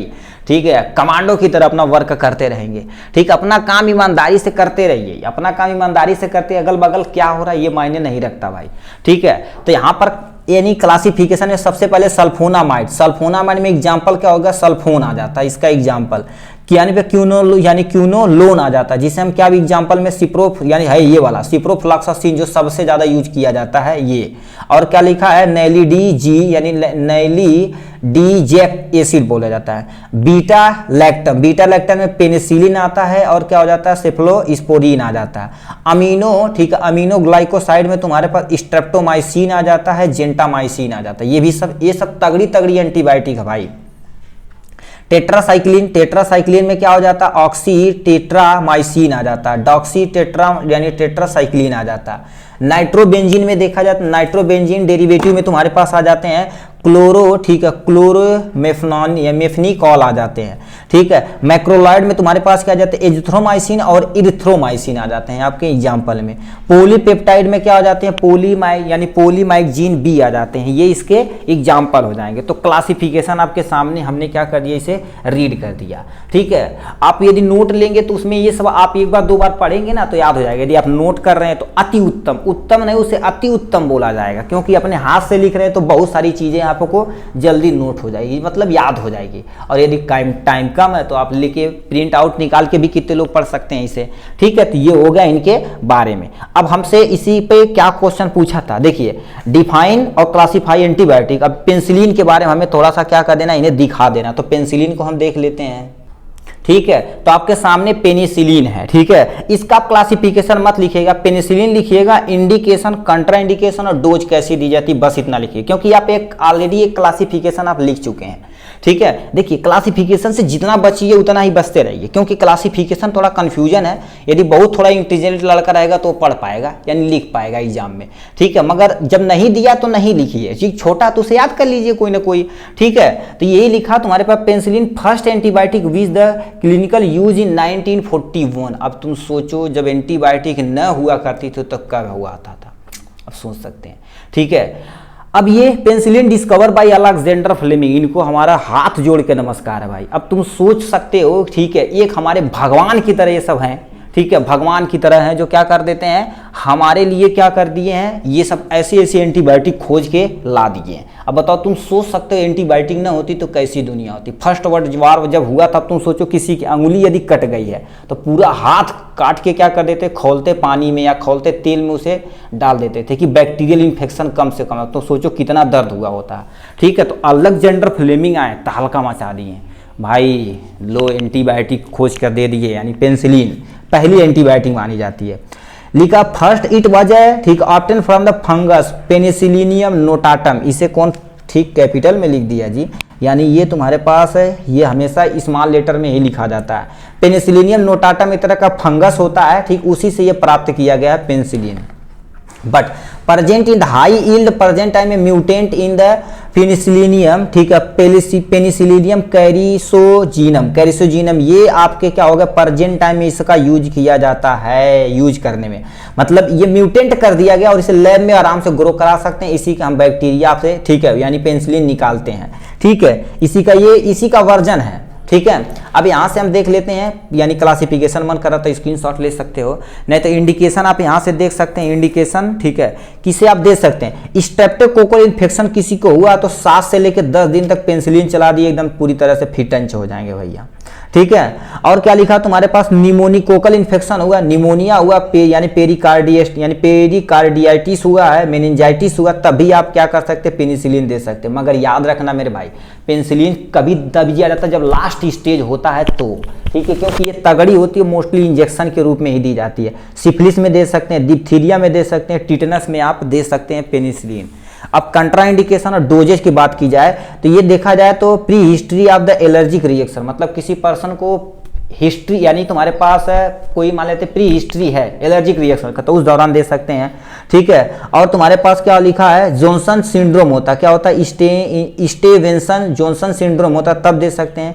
इन लैक्टेशन में, अरे भाई इसे नहीं दे सकते हैं, क्या बोल दिया, एलर्जी में नहीं दे सकते हैं, ठीक है। ये जॉनसन डिस सिंड्रोम रहता तब नहीं दे सकते, कोई भी यानी कोई फीमेल मिल्क फीड करा रही, लैक्टेशन स्टेज में नहीं दे सकते। कार्डियक पेशेंट को आप तो कतई नहीं दे सकते हैं, यानी इसका इंजेक्शन आता है पेनिसिलिन जी 0.5 से लेके 5 MU होता, IV और IM दोनों दे सकते हैं, फॉर यानी in the form of injection, इसके रूप में आप क्या कर सकते हैं, उसे दे सकते हैं। और हमारे पास क्या क्वेश्चन बचा हुआ है भाई, ठीक है, इसमें देख लेते हैं, ठीक है, इसे आप पढ़ लेते हैं, लास्ट एंड फाइनल यानी इसमें आ जाएगा, यानी लॉन्ग में, ठीक है, लगभग 50 मिनट होने में लगभग कवर हो जाएगा, 5×15 यानी 5×15, ठीक है, लगभग 1 घंटा 40 मिनट में हम कवर अप कर लेंगे, ठीक है, आपकी दुआ से।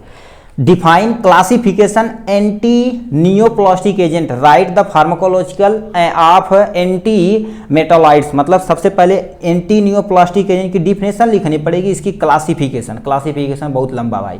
उसके बाद फार्माकोलॉजिकल एक्शन लिखने का पड़ेगा एंटा मेटाबॉलिट्स का, ठीक है। तो इसे हम क्या पढ़ लेते हैं, यहाँ से आपके सामने इसका आंसर देख लेते हैं, ठीक है, इसे हम साइड में हटा देते हैं। ठीक है, आपके सामने ये रखा। ठीक है, तो एंटा, ठीक है, एंटी मेटा, ठीक, एंटी नियोप्लास्टिक एजेंट होता क्या? एंटी नियोप्लास्टिक का फर्स्ट ईयर में पढ़ेंगे तो नियोप्लास्टिक को हम आल्सो नोन एज कैंसर बोलते हैं। ऐसी दवा जो कैंसर को ट्रीटमेंट के लिए उपयोग की जाती है उसी को हम एंटी नियोप्लास्टिक एजेंट कहते हैं। तो लिखा क्या होगा, those drugs which are used to treatment of cancer is known as anti neoplastic agent. मतलब ये डिफिनेशन हो गई।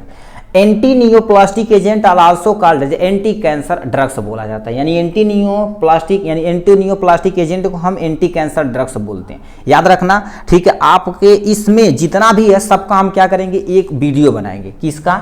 एंटी हाइपरटेंसिव की डिफिनेशन एग्जाम्पल, हिमेटेनिक्स एंटीकोगुलेंट की डिफिनेशन एग्जाम्पल, ठीक है, यानी कॉगस्टी हार्ट फेरियल की डिफिनेशन एग्जाम्पल, डायूरेटिक की एक रन में, रन मतलब क्या होता है, एक ही लाइन में एग्जाम्पल के साथ, क्योंकि आप कुछ भी नहीं लिख रहे हैं। वैसे मान लेते हैं एंटीबायोटिक आ गया ये, तो आप इसकी तो डिफिनेशन कम से कम लिख सकें, और इसे एग्जाम्पल लिखेंगे। मान लेते हैं 5 नंबर का है तो गूंज गांच के आप 1.5 पन्ना भर देंगे, तो यानी भरे रहेंगे शुद्ध, तो यहाँ से क्या कर सकता है, 1 से 1.5 नंबर 2 नंबर यहाँ से खींच सकते हैं। ठीक, ऐसे हम क्या करेंगे, जो नेक्स्ट वीडियो आएगा इसी पे आने वाला है। ठीक, कैंसर ये disease character by the abnormal तथा अनकंट्रोल ऑफ सेल डिवीजन। अब कैंसर कैसे होता है आप पढ़े होंगे इंटर में। ये क्या होता है, हमारे शरीर के अंदर जो एबनॉर्मल तथा अनकंट्रोल जब सेल ग्रोथ होता है, ठीक है, तो उस कंडीशन में हमारे पास क्या हो जाती है, कैंसर का स्टेज पकड़ लेता है। ठीक है, classification of anti neoplastic agent, याद रखिए इसमें हमने बहुत सारा छटैया कटैया की है तब ये छापा गया, नहीं तो बहुत तगड़ा है, बहुत बड़ा है। लिखा है, ठीक है, एल्कलाइटिक एजेंट, यानी क्या लिखा है, एल्कलाइटिक एजेंट में तुम्हारे पास नाइट्रोजन यानी नाइट्रोजन मस्टर्ड आते हैं। इसमें तुम्हारे पास क्या आ जाते हैं, एग्जाम्पल आइसो, ठीक है, आइफोसाफामाइड आ जाते हैं। दूसरा एग्जाम्पल क्या आ जाते हैं, मेल्फा, ठीक है, मेल्फालोन आ जाते हैं। और दूसरा एग्जाम्पल में यानी देखा जाए तो क्या हो गया, इथिलीनीमीन आ जाते हैं, जिसमें थियाटेपा आ जाता है। थियाटेपा इसका एग्जाम्पल है। आप देखिए ये एग्जैक्ट नहीं याद है तो इसमें 1-2 याद कर लीजिए, इसी के अंदर ये छाप दीजिए आप। ठीक है, इतना तो कर ही सकते हैं भाई, यहाँ से हो जाएगा, मगर याद है तो याद करिएगा। नाइट्रोजन नाइट्रोसोर्स में तुम्हारे पास क्या आ जाते हैं, लूमिटासीन यानी लूमिसाटीन आ जाते हैं। ट्राइयाजीन में तुम्हारे पास क्या आ जाते हैं, डाकार्बा, ठीक है, कार्बाजीन आ जाते हैं। इसके एग्जाम्पल हो जाएंगे। एंटी मेटाबोलाइट मतलब जो क्या करते हैं, हमारे मेटाबॉलिक प्रोसेस को क्या कर देता है, ठीक है, सेल के मेटाबॉलिक प्रोसेस को कंट्रोल कर लेता है, जिससे वो ग्रोथ को कम कर देते हैं। ठीक, इसमें फोलेट एंटागोनिस्टिक आते हैं, जिसमें क्या हो जाते हैं, ठीक है, मेथोट्रैक्जेट आते हैं। प्यूरिन एंटागोनिस्ट आते हैं, जिसे हम क्या बोलते हैं, एजाथियोप्यूरिन आ जाते हैं। इसके एग्जाम्पल हो गए। नेचुरल प्रोडक्ट में तुम्हारे पास कौन आ जाते हैं, जो सिर्फ प्लांट से प्राप्त किए जाते हैं, विंका एल्कोलाइड, जिसे बिनब्लास्टिन होते हैं, बिनक्रिस्टीन होते हैं। टैक्जीन में तुम्हारे पास क्या आ जाते हैं, पैसिली टैक्जीन आ जाते हैं। और इसमें क्या आ जाते हैं, एपीपोडोफाइलोटैक्सिन, जिसे हम क्या बोलते हैं, ईटोपोडासिन यानी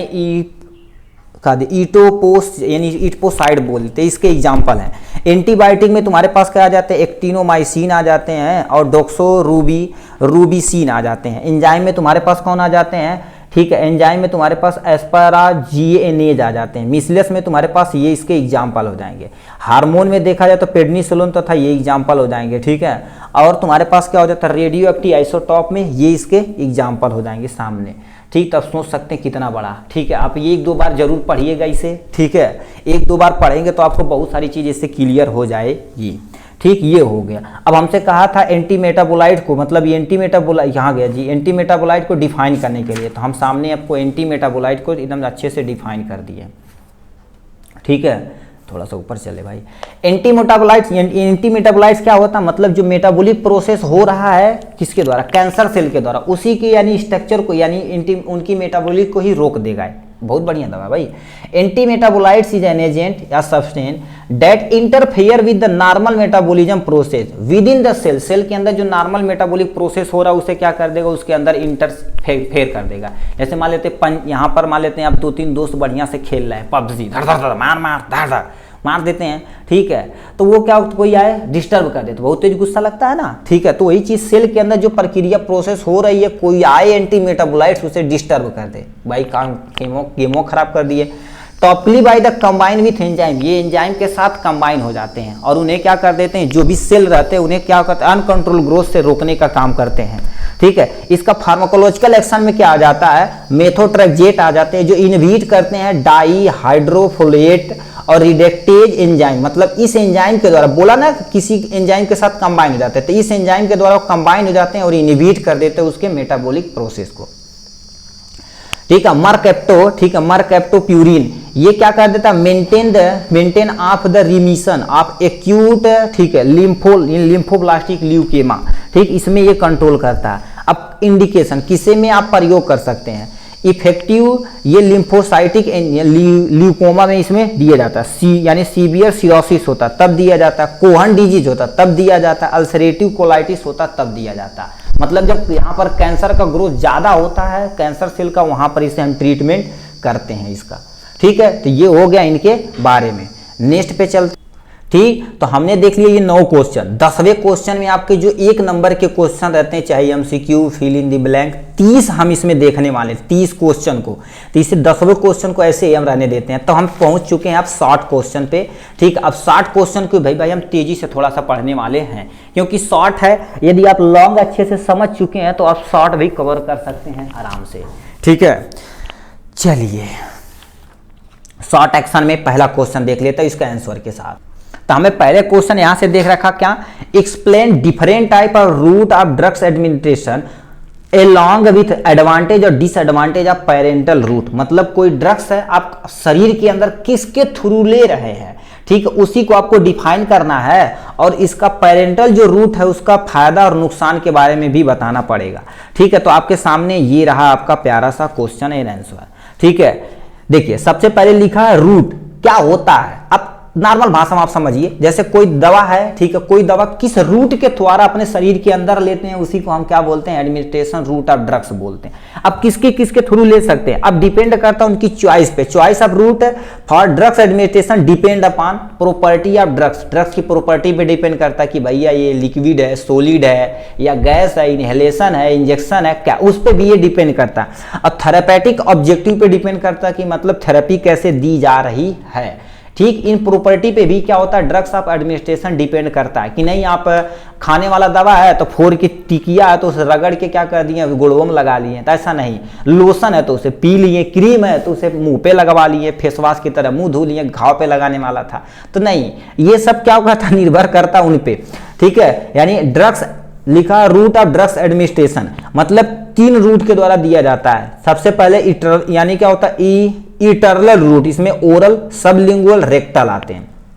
पेरेंटल में आईवी, आईएम, इन सब क्यूटिनियस और इनहेलेशन आ जाते हैं। टॉपिकल में देखा जाए तो स्किन, वेजाइना तथा माउस के थ्रू दे सकते हैं। अब इनके बारे में यदि मौत लॉन्ग में आ जाए तो कैसे लिखाएंगे, क्योंकि ये 2022 में लॉन्ग में पूछा, 2023 में ये लॉन्ग में पूछा गया क्वेश्चनों में से एक है। भाई क्वेश्चन तू कहाँ गया पे, क्वेश्चन पेपर आ जाए इधर दिखा दे बंदे को भाई, जब तक बंदा देखेगा नहीं तब तक माहेगा नहीं। ठीक है, ये जो क्वेश्चन देखिए पहले, various route of drugs administration of drugs, भाई पूछा है पूरा डिटेल में, 2023 का ये पेपर है तो आप ध्यान से पढ़िए। ये तो लॉन्ग में पूछा था, यहाँ शॉर्ट में पूछा है। ठीक है, ये तुमसे क्या दिया है, ओरल। ओरल मतलब ऐसी दवा जो मुंह के द्वारा ली जाती है, इसमें मोस्टली टैबलेट वगैरह होती है। सबलिंगुअल मतलब ऐसी दवा जो हम जीभ के नीचे रख लेते हैं और डिजॉल्व हो जाती है, अपना फंक्शन कर लेती है। रेक्टेंगल यानी रेक्टेंगल नहीं, रेक्टल बोला जाता है। ठीक है, ये क्या कर देते हैं, जो हमारा रेक्टम वाला रीजन होता है, ठीक, उसके थ्रू दे जाते हैं। इसमें जो भी टैबलेट ली जाती है एनस के थ्रू रेक्टम में क्या कर देते हैं, इंजेक्ट कर दी जाती है। ठीक है, तो ये हो जाएंगे इनके। पेरेंटल में आईवी, आईवी मतलब क्या होता है, इंजेक्शन में भर के वेन्स में हमारी लगा दिया जाता है, इसलिए इंट्रावेनस बोला जाता है इसे। आईएम मतलब क्या हो जाती है, इंजेक्शन में भर के जहां पर मसल ज्यादा होती है, जैसे शोल्डर वाले रीजन पे, हिप वाले रीजन पे, वहां पर लगा दिया जाता है। ठीक है, सब क्यूटीनियस, सब क्यूटीनियस क्या होता है, ठीक है, मतलब इसमें क्या कर देते हैं, चमड़ी जो होती है चमड़ी को खींच के, ठीक है, उसमें लगा दिया जाता है। ठीक है, इस पे भी एक क्वेश्चन सब क्यूटीनियस पे इसमें पूछा गया था क्वेश्चन इसमें। ठीक है, इसे हम दिखाते हैं अभी यहाँ से आपको। ठीक है, इसमें एक क्वेश्चन हमसे पूछा था, हा ओ भाई कितने चला गया, इंसुलिन के बारे में पूछा था। ठीक है, बस सर जी बेइज्जती करा दिए। ये वाला insulin is administrated by the route, intravenous या सबक्यूटेनियस, ये 2023 23 में क्वेश्चन देखिए भाई पूछा है, भाई ऐसे क्वेश्चन पूछेगा, इसे पकड़िए, पकड़ेंगे तो मजा आएगा, ठीक है। ऐसा नहीं वो तो चूरन आता सही पकड़े हैं, ठीक है, जैसे बच्चे खाते हैं। तो यानी सब क्यूटेनियस क्या दिया जाता है, ठीक, मतलब चमड़ी को खींच के उसी के अंदर इंजेक्शन लगा। इनहेलेशन मतलब क्या कर देते हैं, इनहेल करते हैं, चाहे जैसे आप वो ठीक है वो क्या बोलते हैं जी, अरे जिसमें भाप दिया जाता है उसके थ्रू ले सकते हैं। टॉपिकल में हम डायरेक्ट क्या कर सकते हैं, स्किन पे, वेजाइना, माउथ में लगा सकते हैं, ठीक है। तो ये हो गया इनके बारे में। अब हमें कहा है इन सबको डिफाइन नहीं करना है, हमारे पास सब है देख सकते हैं, मगर हमें डिफाइन करना इसको पेरेंटल को। तो हम अपने पेरेंटल पे मीन पे आते हैं, ठीक है। यहाँ पर इसके पेरेंटल एडवांटेज और डिसएडवांटेज देख काम खत्म। तो पेरेंटल क्या होता है, मेनली इंक्लूड आईवी, आईएम और सब क्यूटेनियस इंक्लूड होते हैं। अब इसमें तुम्हारे पास रूट यूजफुल होते हैं। ऐसी ड्रग्स जो पुअर एब्जॉर्प्शन इन गट, मतलब जो हमारी अल्मेट्री केनाल से लेके यानी माउथ से लेके एनस तक, ठीक है, एनस वाले रीजन तक वो सही से एब्जॉर्ब नहीं हो रही, तब हम क्या करते हैं, पेरेंटल रूट देते हैं। डाइजेस्टिव सिस्टम डिस्ट्रॉय कर देता है यानी ड्रग्स को, मतलब डाइजेशन जो क्या करता है, डाइजेस्टिव सिस्टम में बहुत सारे एंजाइम होते हैं जो ड्रग्स को डिस्ट्रॉय कर देते हैं, तब भी नहीं दे सकते हैं, ठीक है। Avoid metabolism by liver, liver को मेटाबोलाइज हमें कराना है, ठीक है, उसको एवॉइड करने के लिए हम क्या करते थे, इंजेक्शन में भरेंगे, डायरेक्ट हम ब्लड में लगा देंगे, भैया लीवर के पास गई बार ही किया, ठीक है। ये हो गया रैपिड यानी रैपिड एब्जॉर्प्शन, मतलब तुरंत क्या करेगा, एब्जॉर्ब कर जाएगा। और इस पे भी क्वेश्चन पूछा गया था, ठीक है, कौन सी ऐसी दवा है जो 100% बायो अवेलेबिलिटी होती है, ठीक है, बायो अवेलेबिलिटी होती है, ठीक है, इसके बारे में बताना था आपको, ठीक है। तो यहां पर हम आपको दिखा देते हैं, इसका क्वेश्चन एक था, ठीक है। तो इस पे किस पे मारेंगे आप देखें कितने लोग इस पे पीट देते हैं आंसर। ओ भाई इसमें नहीं है जी, अच्छा इसी के क्वेश्चन में रहेगा वो, ठीक है, इसी के क्वेश्चन इसमें नहीं पूछा है, ठीक है, वो 2022 या 21 में हम जानते हैं पूछा था, ठीक है। ये हो यहीं पर देखो एडवांटेज में ये एटलीस्ट 100% बायो अवेलेबिलिटी होती है। हेल्प इन इमरजेंसी, इमरजेंसी में होती है, इमरजेंसी में क्या लड़ भिड़ के ही लड़के आते हैं बंदे, ठीक है। एडवांटेज, डिसएडवांटेज है लेस सेफ्टी, यानी सेफ्टी इसमें क्या होती है, लेस होती है। कॉस्टली होती है, पेनफुल होता है, मतलब महंगा आता है। जैसे आपको एक टैबलेट खरीदना तो क्या पैरासीटामॉल 1-2 रुपए मिल जाएगा, ठीक, मतलब पैरासीटामॉल का आपको इंजेक्शन लेना पड़ेगा तो 100-150-200 चला जा सकता है, इसलिए कॉस्टली होता है। पेनफुल मतलब देखा जाए तो ज्यादा इसमें क्या कर देते हैं ये, अब तो हम सब लोग बड़े गए, पहले जब छोटे रहते तो इसे पैंट सरका के यहीं पर लगाते थे सुई, बहुत तगड़ा दर्द होता था भाई ठीक है। किसी किसी का हाथ लोहा की तरह होता, लगाते थे बहुत तगड़ा, कोई कोई डॉक्टर ऐसे कुछ दिखी है बस काम हो जाता था, ठीक। तो वो डिपेंड करता कितने दिन से वर्क कर रहे हैं, ठीक है, वो सब भी मायने रखता है अपने आप में, ठीक है। तो ये हो गया इनके बारे में। नेक्स्ट क्वेश्चन समझते हैं यहाँ से। नेक्स्ट क्वेश्चन तुमसे पूछा है, ठीक है, यहाँ पर देख लेते हैं, ठीक। क्वेश्चन नंबर 2 कह रखा व्हाट इज ड्रग्स एब्जॉर्प्शन, मतलब जो ड्रग्स का एब्जॉर्प्शन होता है उसके बारे में बताना है। कौन कौन से ऐसे मेथड हैं जो ड्रग्स एब्जॉर्प्शन को कराते हैं, जैसे पैसिव डिफ्यूजन, ठीक है, एक्टिव डिफ्यूजन, फैसिलिटेटेड डिफ्यूजन, ये सब भी आपको बताना पड़ेगा, ठीक है। तो यहाँ पर क्या रखा ड्रग्स, इसके बारे में आपको बताना पड़ेगा। आपके सामने ये रखा ड्रग्स एब्जॉर्प्शन क्या होती है, मतलब कोई ड्रग्स हमारे शरीर के अंदर गई, ठीक है, खा लिए, वो क्या करेगा, पेट में डिजॉल्व होगा, क्योंकि वहां पर बहुत सारे सोल्यूशन यानी सॉल्यूट की मात्रा है, डिजॉल्व होगी हमारे पेट के अंदर। अब जब डिजॉल्व हो जाएगी तो क्या करेगी, एब्जॉर्ब होगी हमारी ब्लड स्ट्रीम में, तब जाके पूरे शरीर में डिस्ट्रीब्यूट कराया जाएगी, तभी तो वर्क करेगा भाई, ठीक है। तो वही चीजें लिखा है, लिखा the moment of drugs from it of the site of administration into the blood circulation is known as absorption of drugs. मतलब क्या कह रखा, देखिए आप टैबलेट या सिरप कुछ भी ले लिए, माउथ के थ्रू कहां पर चला या पेट के अंदर, पेट में एब्जॉर्ब होगा, ठीक है, पेट में क्या होगा, डिजॉल्व होगा, और स्मॉल इंटेस्टाइन और पेट में मोस्टली क्या होती है, जो सबसे ज्यादा यानी ड्रग्स का एब्जॉर्प्शन होता है स्मॉल इंटेस्टाइन में होता है। अब यहां पर क्या होगी, एब्जॉर्ब होगी, ब्लड स्ट्रीम में पहुंच जाएगी, मतलब नस में पहुंच जाएगी, ठीक, नस में पहुंच जाएगी। अब हमारे यदि स्मॉल इंटेस्टाइन के अंदर देखा जाए तो छोटी छोटी ऐसे विलाई होती है जो सरफेस एरिया को इंक्रीज करा देती हैं, ठीक है। यहां पर ड्रग्स क्या होगा, एब्जॉर्ब होगा। अब यहां से ड्रग्स यदि एब्जॉर्ब हो गया तब यह क्या करेगा, पूरे शरीर में भेजने का काम करेगा। जैसे सबसे पहले देखिए एब्जॉर्प्शन होता है, तो बताइए एब्जॉर्ब होकर यहां पर चला गया, अब ब्लड यहां से क्या करेगा, मूव करेगा, जो हमारा ब्लड रहेगा यहां से मूव करेगा, तेजी से मूव करेगा तो डिस्ट्रीब्यूशन होगा, ठीक। डिस्ट्रीब्यूशन होने के बाद कहां पर पहुंच जाएगा, यहीं पर भरने से लीवर में पहुंच जाएगा, उसका मेटाबॉलिज्म हो जाएगा, फिर वो टारगेट आर्गन पे मेटाबॉलिज्म के द्वारा टारगेट आर्गन पे भेज के उसे किल कर देगा, ठीक है, किल कर देगा। बताओ काम खत्म हुआ तो हमारे शरीर से फेंकना चाहिए उसे ना, बाहर करेंगे ना, ठीक है। तो बाहर करने के लिए हमारा बैठा है स्क्रीशन। बेटा कहाँ बड़ा हो, काम कहीं ले ला तो निकला ना, अब कहाँ तू बाटा, भागा भागा भागा भागाई, ठीक। तो ये हो गया इनके बारे में, ठीक। अब यहाँ से क्या होता है, लिखा very little absorption the lining of stomach, मतलब हमारे जो लाइनिंग की स्टमक होती है सबसे कम कम कम कम में ही क्या होती है, एब्जॉर्शन होती है। Maximum absorption take place the internal lining of the small intestine ileum, ileum की जो लाइनिंग होती है, ठीक है। यदि एग्जैक्ट न पूछे इलियम तो स्मॉल इंटेस्टाइन की जो लाइनिंग होती है सबसे ज्यादा एब्जॉर्शन वहीं पर होता है, ठीक है। अब type of diffusion, passive diffusion, facilitated diffusion और तुम्हारे पास एक्टिव तथा पिनोसाइट। पैसिव यानी क्या लिखा, पैसिव डिफ्यूजन क्या होता है, इसमें किसी भी एनर्जी की रिक्वायरमेंट नहीं होती है। इसमें क्या करता है, जो भी कोई भी मॉलिक्यूल रहता है और हायर कॉन्सेंट्रेशन से लोअर कॉन्सेंट्रेशन की तरह मूव कर जाता है, ठीक। फैसिलिटेटेड डिफ्यूजन में किसी प्रोटीन की रिक्वायरमेंट होती है उठा के ले जाने में। अब एक्टिव ट्रांसपोर्ट जस्ट इसी का उल्टा होता है, इसमें एनर्जी की रिक्वायरमेंट होती है क्योंकि लोअर कॉन्सेंट्रेशन से हायर कॉन्सेंट्रेशन की तरफ मूव करता है, ठीक। पिनोसाइट क्या होता है, पिनोसाइट मतलब आरबीसी जो होती है, पिनोसाइट तथा फैगोसाइटिक्स यानी साइटोसिक नेचर की होती है।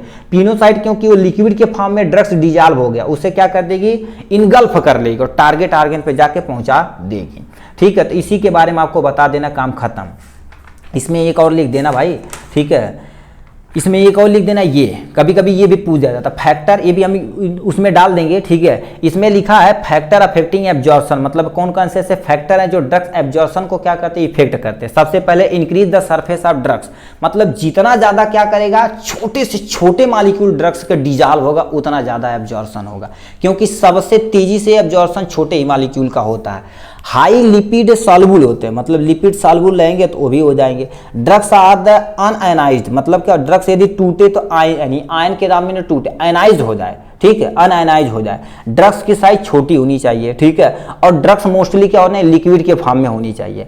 पीएच पे भी डिपेंड करता है, पीएच क्या कर देता है, स्टमक का यदि रैपिड एब्जॉर्ब कर लेगा तब भी हो जाएगा, एसिडिक नेचर का रहेगा तब होगा, बेसिक नेचर का क्या होगा, स्मॉल इंटेस्टाइन में होगा, ठीक। तो ये हो जाएगा इनके बारे में। अब कौन सी ड्रग सबसे तेजी से एब्जॉर्प्शन होती है, यहां से लिख रखा आईबी, मतलब इंट्रावेनस किसी ड्रग्स को दी जाए तो सबसे तेजी एब्जॉर्ब होती है, याद रखना भैया। उसके बाद सब लिंगुअल होता है, क्या होता है, आईएम नहीं होता, कितने लोगों को लगेगा, ठीक, आईएम, क्योंकि सब लिंगुअल जीभ के नीचे रखें, यहाँ पर सलाइवा सिक्रीशन होगा, डिजॉल्व हो जाएगा। मेथाइकोबालामीन जो नर्व इंपल्स की दवा होती है, नर्व नस की दवा होती है, इसी में दी जाती है, सब लिंगुअल दी जाती है। रेक्टेक यानी रेक्टल होता है, उसके बाद आईबी यानी आईएम होता, ओरल होता, तब जाके हमारे ट्रांसडर्मल होता है, ठीक है। तो ये हो जाएंगे इनके बारे में। नेक्स्ट क्वेश्चन पे क्या पूछ दिया भैया, क्वेश्चन नंबर 3 हमसे कह दिया है, what is bio transformation of drugs site of metabolism, मतलब जो ड्रग्स है हमारे शरीर के अंदर ट्रांसफॉर्मेशन कैसे मूव करती है, मेटाबॉलिज्म हो गया है ना, तो कैसे समझ लो मेटाबॉलिज्म ही है, ठीक है। मेटाबॉलिज्म कैसे होता है, ठीक है, और कौन कौन से साइट है जहां पर मेटाबॉलिज्म होता है वो आपको बताना है, ठीक है। तो इसके बारे में हम देख लेते हैं। तो सबसे पहले यहां से हम क्या कर देते हैं, बायो ट्रांसफॉर्मेशन आपके सामने ये रहा लिखा, बायो ट्रांसफॉर्मेशन ऑफ ड्रग्स या ड्रग्स मेटाबॉलिज्म पूछे तभी इसी को डिफाइन करना है। एक्चुअल में होता क्या है, लिखा है biochemical modification of drugs in the body is called drugs metabolism. कहने का मतलब कोई ड्रग्स लिए आप हमारे शरीर के अंदर गया तो लीवर के अंदर जाएगा, उसे मेटाबोलाइज की जाएगा, किसके रूप में, केमिकल के रूप में अब कर दिया गया। अब हमारी शरीर समझेगी अच्छा ये केमिकल है और इस पे जाके टारगेट आयन पे बाइंड होना, रिसेप्टर से अपना वर्क करना है, परफॉर्मेंस करना है, ठीक है। तो वही चीजें यहां से बता रही है, ठीक है।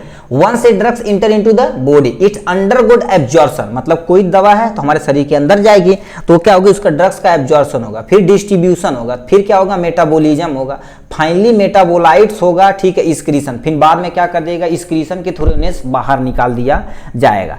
मगर देखा जाए तो तुम्हारे पास बॉडी मेटाबोलाइज करती बहुत सारे केमिकल के द्वारा, जैसे तुम्हारे पास एक्टिव ड्रग्स है तो उसे इनएक्टिव के रूप में करेगी, यानी देखो 2 स्टेप ऑफ मेटाबॉलिज्म, मतलब कोई एक्टिव ड्रग्स है उसे इनएक्टिव के रूप में करेगी, फिर ड्रग्स को रिमूव करेगी टू द रिसेप्टर। कहने का मतलब देखिए ऐसे होता, मतलब देखिए ड्रग्स गया, ये ड्रग्स है और ये रिसेप्टर है, रिसेप्टर से ड्रग्स क्या करेगा, बाइंड करेगा यहां से एब्जॉर्प्शन के थ्रू, बाइंड कर गया, अब ये क्या करेगा, ये बाइंड होगा, ये तैयार है अब लड़ने के लिए, एक्शन परफॉर्मेंस करने के लिए, डिस्ट्रीब्यूट पूरे शरीर में हो गया जाएगा। फेस 1 होगा, फेस 2, उसके बाद क्या कर दिया जाएगा, इसको जब यूज कर लिया जाएगा धीरे धीरे ये डिजॉल्व होगा भाई, ठीक है, यहाँ पर हाफ लाइफ चलेगी, मतलब इसे डिजॉल्व कर लिया जाएगा, यूज कर लिया गया तो इसे शरीर से यहाँ से बाहर निकालना हमें कंपलसरी है। तो निकालने की प्रक्रिया को इलिमिनेशन बोलते हैं। इलिमिनेशन जब हो जाएगा तो इसे शरीर से जब बाहर निकाला जाएगा तो उसे हम क्या बोलते हैं, एक्सक्रीशन बोलते हैं। दोबारा एक बार सुनिए भाई, भानना से तब मजा आएगा। सबसे पहले देखिए ये आपके कौन से हो गए, रिसेप्टर हो गए, क्या हो गए ये आपके रिसेप्टर। कोई भी ड्रग्स रिसेप्टर से जाके बाइंड करेगी तो उसके एक्शन को परफॉर्मेंस करेगी। एब्जॉर्ब हुई ड्रग्स पहुंच गई रिसेप्टर के पास, रिसेप्टर पे बाइंड हो गई, अब ये क्या करेगा, पूरे शरीर में डिस्ट्रीब्यूट कराया जाएगा। उसमें फेस 1 हो जाएंगे, ठीक है, फेज 1 हो गया, फेज 2 हो गए, ठीक। फेज वहां पर देखो, फेज 1 में मतलब क्या, थोड़ा थोड़ा उसे डिजॉल्व करके यूज करने की रिक्वायरमेंट होगी, फिर यहाँ भी उसे क्या कर दिया जाएगा, यूज किया जाएगा। अब ये यूज करने के बाद क्या होगा, उसे इलिमिनेट, यहाँ से बाहर निकाला जाएगा, उस प्रक्रिया को इलिमिनेशन बोलते हैं। जब शरीर से बाहर निकाला जाता तो उसे एक्सक्रीशन बोलते हैं। तो 1 2 3 जो स्टेप होता है इसी को हम क्या बोलते हैं, मेटाबॉलिज्म बोलते हैं, ठीक। अब तो समझ में आ गया होगा इसके बारे में। अब हमसे कहा है साइट ऑफ मेटाबॉलिज्म, यानी कौन से साइट है जो मेटाबॉलिज्म करते हैं, ठीक है। Liver is a main site of metabolism, याद रखना भैया, लीवर हमारे शरीर का सबसे बड़ा ग्लैंड है और ये क्या करता है, बहुत सारे फंक्शन को अकेला परफॉर्मेंस करता है भाई। जैसे एक शेर, ठीक है, आपके घर में क्या होंगे, डैडी आपके होंगे, पूरे काम को देखते हैं बिना किसी झिझक के, मतलब आप कितना भी थके हो के आए, कहीं पापा पेन चाहिए, तुम्हें फीस दे बा, ठीक है, तो ये सब क्या करते हैं, बिना कुछ कहे हाँ बेटा दे देंगे, कोई टेंशन नहीं। जैसे आप लोग कहते हैं दादा कहीं आई काम बा, मर दे ना देर से आया बता कि स्कूले से कहा था काम, मगर दादा आप कैसे करते हैं, कभी नहीं, ठीक है, यानी डैडी की भी रिस्पेक्ट करिए, ठीक है। अब ये क्या होता है, liver is a main site of metabolism, other side kidney, lungs, skin और इंटेस्टाइन होती है, ठीक। Special group of the cytochrome P450 enzyme होते हैं, मतलब आप PCT ETC पढ़े, electron transport system, electron transport system पढ़े होंगे तो उसमें साइटोक्रोम वगैरह होता तो वहां पर से ही चला गया। Involve in the liver primary mechanism of metabolism drugs ये होता है। Rate of metabolism drugs control by enzyme, मतलब ऐसे जो एंजाइम होते हैं जो क्या कर देते हैं, ड्रग्स की मेटाबॉलिज्म को कंट्रोल करते हैं। कौन, एंजाइम कंट्रोल करता है, ठीक है, ये भी ये मायने रखता है। तो हमने क्या पूछा था, देखिए व्हाट इज बायो ट्रांसफॉर्मेशन, हमने यहाँ बता दिया। साइट हमसे पूछा था तो हमने साइट यहाँ से बता दिया, ये डायग्राम बता दिया, मतलब आपको यहाँ तक लिखना है। ये भी नीचे बहुत लॉन्ग क्वेश्चन है तो उसे हमें छूना नहीं है, ठीक है। तो ये हो गए इनके बारे में। नेक्स्ट क्वेश्चन क्या पूछ, ठीक, नेक्स्ट क्वेश्चन हमसे पूछ दिया एनेस्थेटिक क्या होता है, यानी शून्य की जो दवा होती है उसी को एनेस्थेटिक कहते हैं। और उसका क्लासिफिकेशन, यानी स्टेज तक हमसे पूछा तो स्टेज पे छोड़ देना तब भी कोई टेंशन नहीं, मगर क्लासिफिकेशन भी थोड़ा सा बता देना है, ठीक है, क्योंकि 3 नंबर पूछा तो कम से कम आधा से 1 पेज आपको लिखना पड़ेगा। तो लिखा है जनरल एनेस्थेटिक। एनेस्थीसिया पहले होती क्या, जैसे कहते हैं शून्य की दवा बोलते हैं ना, ठीक है, उन्हें शून्य का सुई लगा देला ना, उसके बाद ऑपरेशन कर देना, कोनो फर्क कुछ पता नहीं चल लो, ऐसे चिरला उरला कुछ नहीं पता चल, ऐसे बोलते हैं ना, ठीक है, कहते हैं, ठीक, तैसे बोलते हैं। तो ये एनेस्थेटिक मतलब किसी को शून्य कर देना दवा, शून्य की दवा एनेस्थेटिक कहलाती है। तो इसी पे लिखा जनरल एनेस्थेटिक क्या होती है, an anaesthetic an agent that produce the complete तथा पार्शियल लॉस ऑफ सेंसेशन, मतलब ये चाहे पूरी तरीके से चाहे यानी कंप्लीट या पार्शियल, कम तरीके से क्या कर देते हैं, सेंसेशन को कम कर देते हैं। जैसे मान लेते हैं यहाँ पर देखिए हाथ है तो इसे टच कर, ऐसे ऐसे मारेंगे, अरे मत लगत बा हो तो इससे लगत बा, तो यहाँ पर क्या कर देंगे, एनेस्थेटिक लगा देंगे तो यहाँ तुम क्या करो, ऐसे काट दोगे अथवा तभी कुछ नहीं फर्क पड़ेगा, तो मतलब वहाँ सेंसेशन जो है खत्म। Anaesthetic refer to of the site यानी स्टेट ऑफ अनकॉन्शियस, मतलब एनेस्थेटिक क्या करते हैं, अनकॉन्शियस कर देगा आपको। जैसे मान लेते हैं आपको रीढ़ की हड्डी में लगा दिया, कहते हैं कि डॉक्टर साहब गोड़ उठावा हो, अरे डॉक्टर साहब गुड़वा नहीं उठाता, उसके बाद जान जाएंगे अच्छा एनेस्थेटिक अब लग गए, आप काम करो इन्हें, चीड़े फाड़ो, कोई टेंशन नहीं, मतलब चीड़े फाड़ने मतलब ऑपरेट किया जाएगा, ठीक है, ये होगा। अब यानी एनेस्थेटिक का फीचर क्या होना चाहिए, लॉस ऑफ सेंसेशन तगड़ा होना चाहिए, स्पेशली पेन को दर्द के लिए कम किया जाता है, दर्द कम करने के लिए किया जाता है। स्लीप और क्या हो गया, यानी एमनीसिया इसमें होना चाहिए। इमोबिलिटी तथा मसल रिलैक्सेशन, इमोबिलिटी होनी चाहिए तो मसल क्या होता है, रिलैक्सेशन होना चाहिए, तो ये हो गया फीचर। स्टेज ऑफ एनाल्जेसिक, उसके बाद क्लासिफिकेशन, एनाल्जेसिक नहीं एनेस्थेटिक। सबसे पहले क्या होता है, स्टेप फर्स्ट स्टेप फर्स्ट दर्द को कम किया जाता है, स्टेज ऑफ एनाल्जेसिक, मतलब क्या होता है, एनाल्जेसिक को ये कम करने के लिए उपयोग किया जाता है, पहला स्टेज। सेकेंड स्टेज में क्या होता है, स्टेज ऑफ एक्साइटेडमेंट, एक्साइटेड मतलब क्या होगा, आप एक्साइटेडमेंट हो जाएगा, ब्रेन का जो नर्व सेल वगैरह रहेगा सब एक्साइटमेंट हो जाएगा।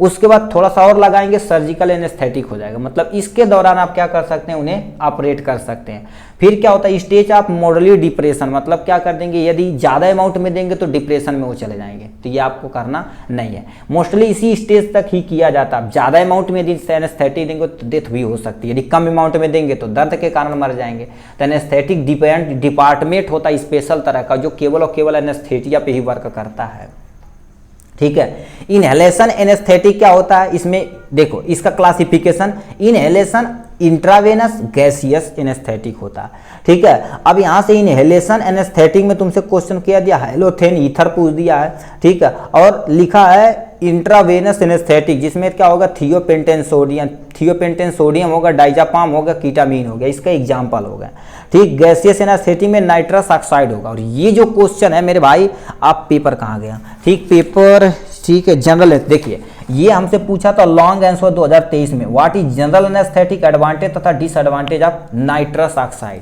प्लीज यार ध्यान से सुनिएगा, जितने भी सुनेंगे तितने ये आपके फायदेमंद होगा, ठीक। क्वेश्चन नंबर 6 हमसे कर दिया है, डिस्क्राइब एंड, कहाँ चला गया जी, 6 नंबर, ए भाई ये 5 है जी, 5 है भैया, ठीक है। कर रखा describe ब्रोंकोडाइलेशन drugs along with the mechanism of action, मतलब जो ब्रोंकोडाइलेशन ड्रग्स होती है उसको आपको डिफाइन मतलब क्लासिफिकेशन करना है। उसके बाद क्या कर देना, एक किसी यानी मैकेनिज्म ऑफ एक्शन कैसे वर्क करता है इसके बारे में बताना पड़ेगा। देखिए इसी को हमें डिफाइन करना पड़ेगा यहाँ से। तो आपके सामने ये रखा ब्रोंकोडाइलेशन, ठीक है। ब्रोंकोडाइलेशन क्या होती है, देखिए ब्रोंक्यूल मतलब क्या होता है, ये लंग्स के रीजन में यहाँ पर ब्रेंक्यूल होता है, जो आगे चल के डिवाइड होता है सेकेंडरी, आगे चल के और डिवाइड होता है, तो टर्सरी आगे चल के क्या होता है, क्वाड्री, ऐसे होता जाता है।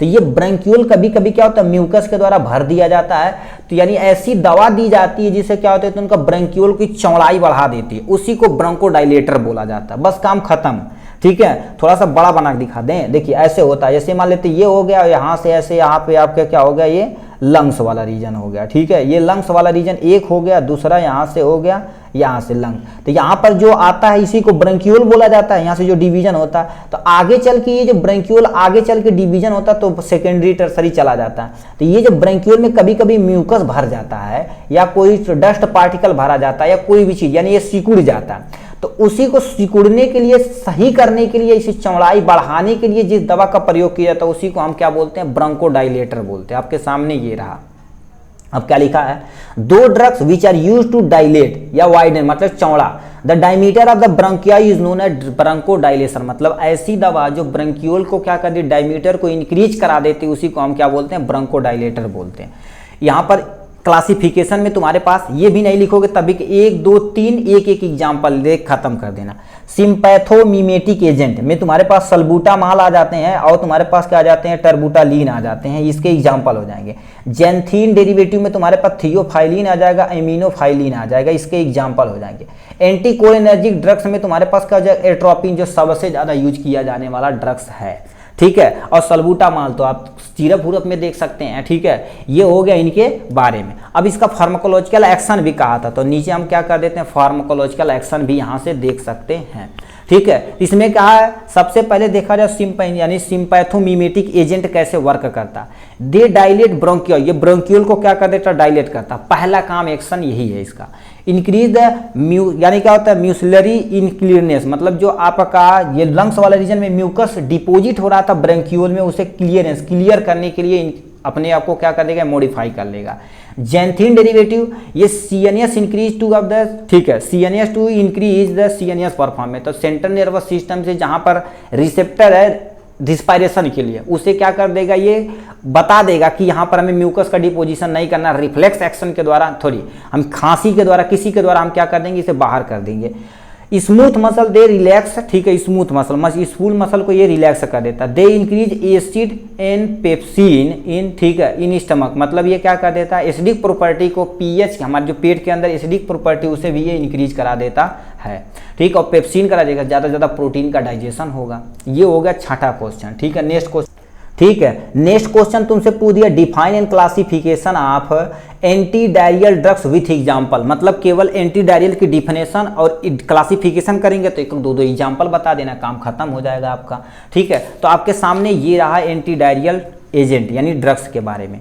ठीक, तो लिखा एंटी डायरियल, डायरिया समझते हैं कि नहीं, जब लूज मोशन हो जाता है, जैसे मान लेते हैं बारात में गए, ठीक है, एक किनारे से मारे चाट चाउमीन फुल्की बर्गर, खाना नहीं खुला था, फिर मार दिए दो प्लेट चाट चाउमीन फुल्की बर्गर, पीट दिए, उसका खाना खुला, मार दिए तीन चार ठीक तंदूरी पीट दिए, और कहें अरे ये शाही पनीर है, हमारा 2 तंदूरी और पीट दे, उसके बाद तब क्या हो जाएगी, डायरिया हो जाएगा, हागत परेशान हो जाइए, तब डॉक्टर के पास आएंगे, भैया डॉक्टर दवाई दा कैसे बंद होकर।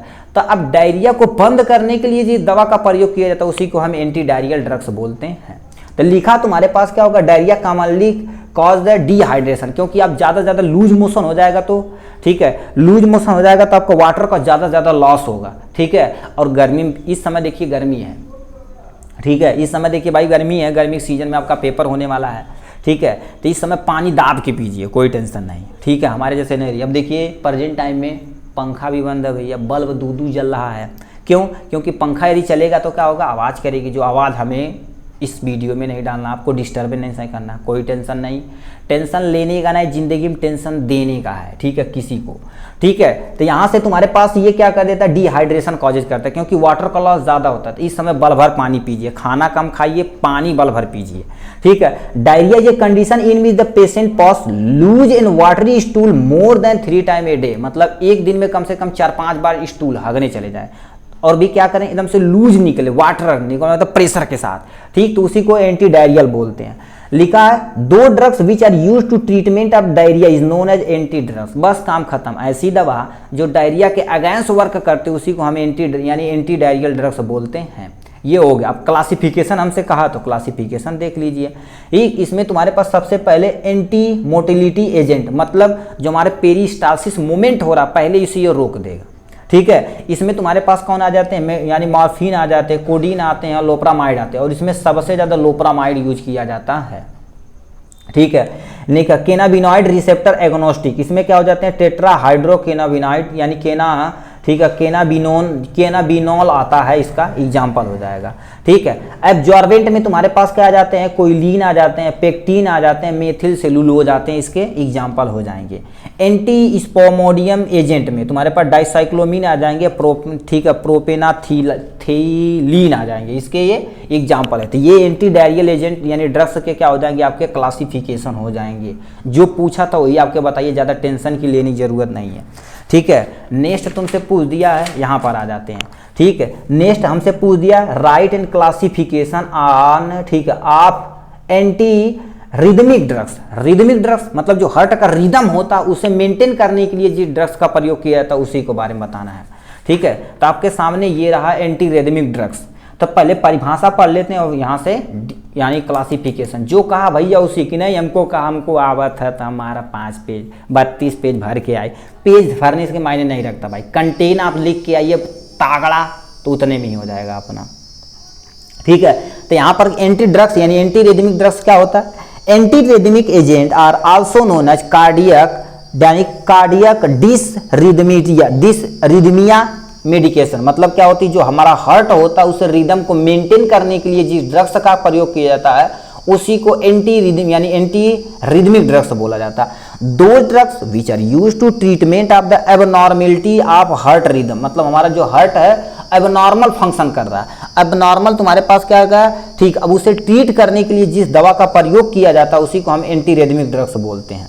Anti rhythmic drugs may be use to control the cardiac rhythmic, मतलब ये क्या कर देता है, जब दवा देंगे तो जाहिर सी बात कंट्रोल हो जाएगा। ठीक है, अब classification of anti rhythmic drugs, इसमें क्या लिखा है, क्लासिफिकेशन में तुम्हारे पास sodium channel blocker, beta blocker, यानी के पोटेशियम ब्लॉकर और कैल्शियम चैनल ब्लॉकर, क्योंकि हमारा हार्ट मोस्टली देखा जाए तो इन्हीं न्यूरोट्रांसमीटर पे ये वर्क करता है। ठीक है, न्यूरोट्रांसमीटर इलेक्ट्रिक इंपल्स के जरिए अपना काम करता है। तो सोडियम चैनल ब्लॉकर के लिए क्या आ जाते हैं, ठीक है, क्यूनिडीन आ जाते हैं, लीडोक्यूनिन आ जाते हैं, प्रोपाफेनॉन आ जाते हैं, इसके एग्जाम्पल हो जाएंगे। बीटा ब्लॉकर में तुम्हारे पास कौन आ जाते हैं, प्रोपो, ठीक है, प्रोपोनॉल आ जाते हैं और मेटाप्रोपोलॉल आ जाते हैं, इसके एग्जाम्पल हो जाएंगे। कैल्शियम चैनल ब्लॉकर में देखा जाए तो क्या होता है, एमिडोरॉन आ जाते हैं और क्या आ जाते हैं, ब्रीटालियम आ जाते हैं, इसके एग्जाम्पल हो जाएंगे। कैल्शियम चैनल ब्लॉकर में देखा जाए तो क्या होता है, वेरा, ठीक है, वेरमापी, ठीक है, वेरमापामील आ जाते हैं और क्या आ जाते हैं, नेफेडापीन आ जाते हैं, ये इसके एग्जाम्पल हो जाएंगे। ठीक है, तो यहां से आप क्या कर सकते हैं, देख सकते हैं इजिली, ये हो गया। नेक्स्ट क्वेश्चन की तरफ रुक करते हैं भाई, आपके सामने है, इसी को मगर क्वेश्चन पढ़ते हैं। डिफाइन एंटीटेसिव तथा एक्सपेक्टोरेंट विथ एग्जाम्पल, मतलब डिफाइन मतलब केवल डिफिनेशन इसकी और इसकी डिफिनेशन और एग्जाम्पल लिख देना।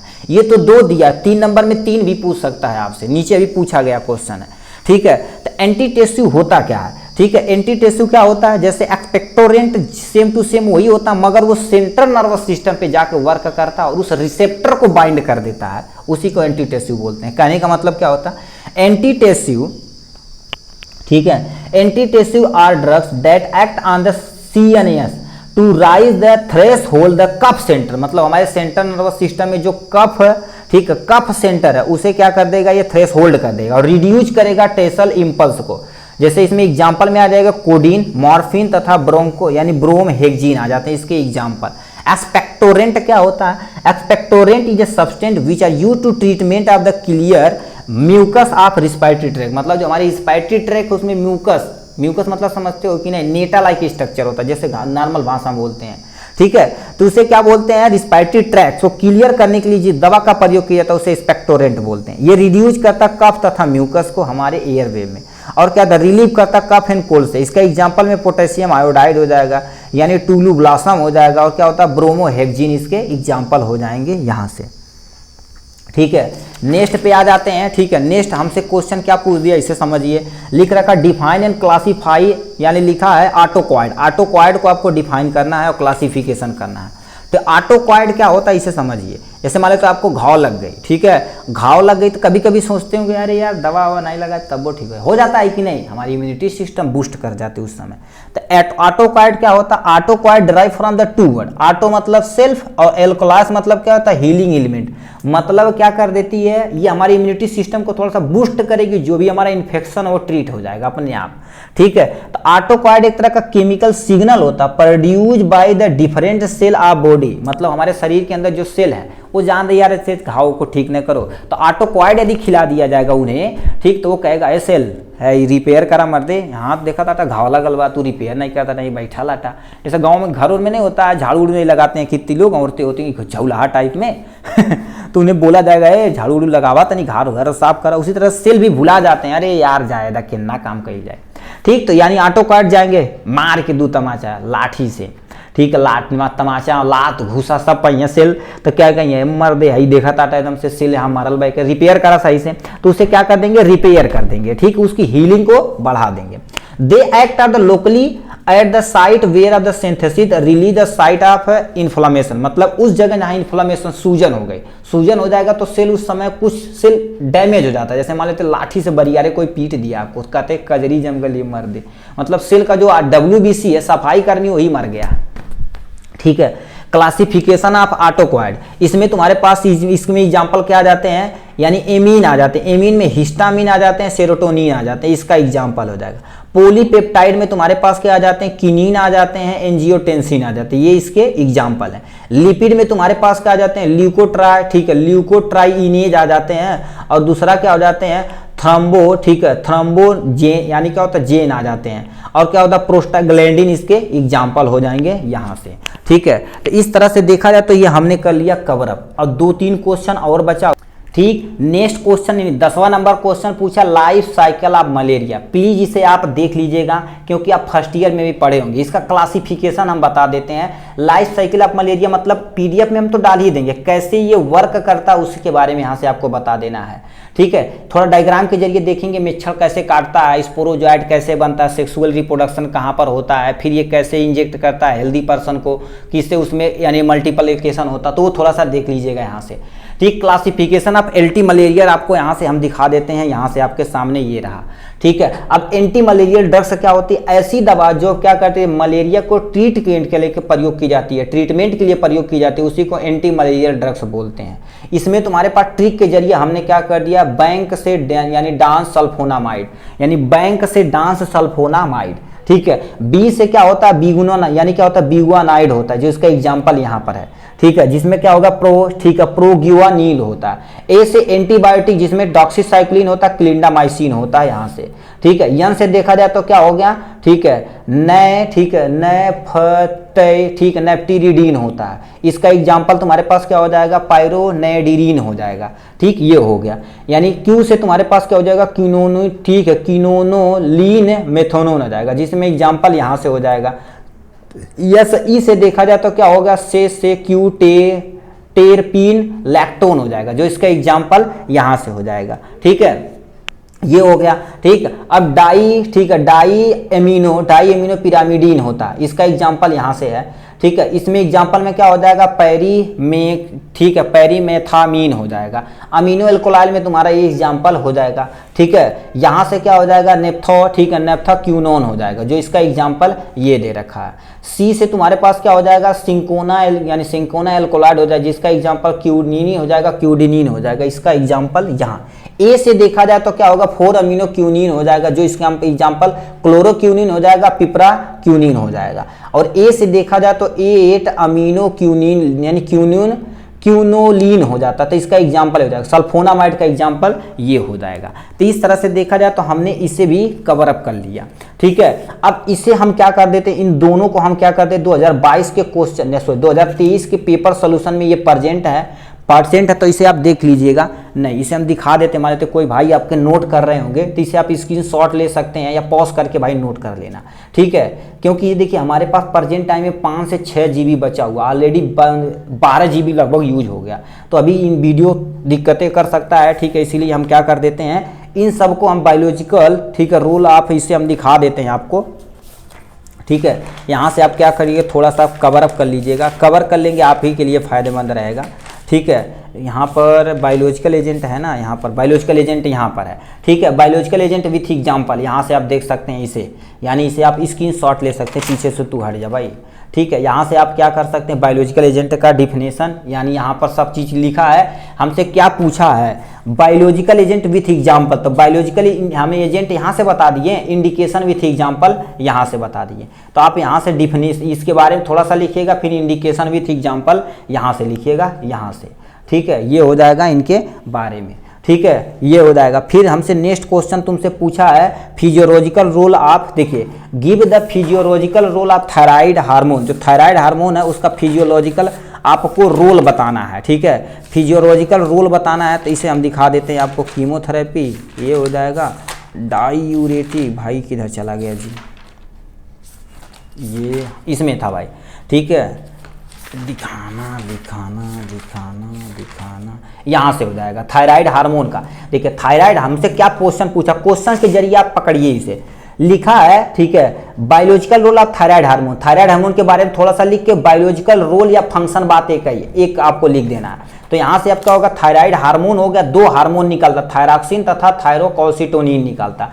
थायरॉक्सिन के बारे में थोड़ा सा लिख दिए हैं, थायरोकैल्सिटोनिन के बारे में लिख दिए हैं। अब इसका फंक्शन क्या होता है, इन रोल क्या होता है, फिजियोलॉजिकल फंक्शन यहाँ से आप नीचे देख सकते हैं, यहाँ से, ठीक है। अभी क्योंकि एमसीक्यू भी हमें ट्रीट करना है तो ठीक है, ज़्यादा लेंदी हो जाएगा, ठीक। तो ये हो गया यहाँ से, ठीक है। अब यहाँ से हम क्या कर देते हैं, इन सब की नीचे डिफिनेशन समझ लेते हैं। डिफाइन सल्फोनामाइड, सल्फोनामाइड की डिफिनेशन, एंटी ट्यूबर, ठीक है, एंटी ट्यूबरकुलर एजेंट की डिफिनेशन, टेट्रासाइक्लिन, इन सब की डिफिनेशन हम समझना पड़ेगा हमें, ठीक है, यहाँ से हो जाएगी। इसमें केवल डिफिनेशन, यदि एग्जाम्पल लिख देते तो कोई टेंशन नहीं, मगर केवल डिफिनेशन हमसे पूछा, तो सबसे पहले लिख दे रखा सल्फोनामाइड, ठीक है। तो लिखा तुम्हारे पास, sulphonamide is a class of synthetic drug derive from the सल्फोना, ठीक है, सल्फोना, ठीक है, sulphanilamide, which are able to prevent of the multiplication of the some pathogenic bacteria, मतलब एक ही बार में कईयों बैक्टीरिया को ये क्या कर सकता है, धाराशायी कर सकता है। ये इन्फेक्शन प्रोसेस को ट्रीट करने के लिए प्रयोग किया जाता है।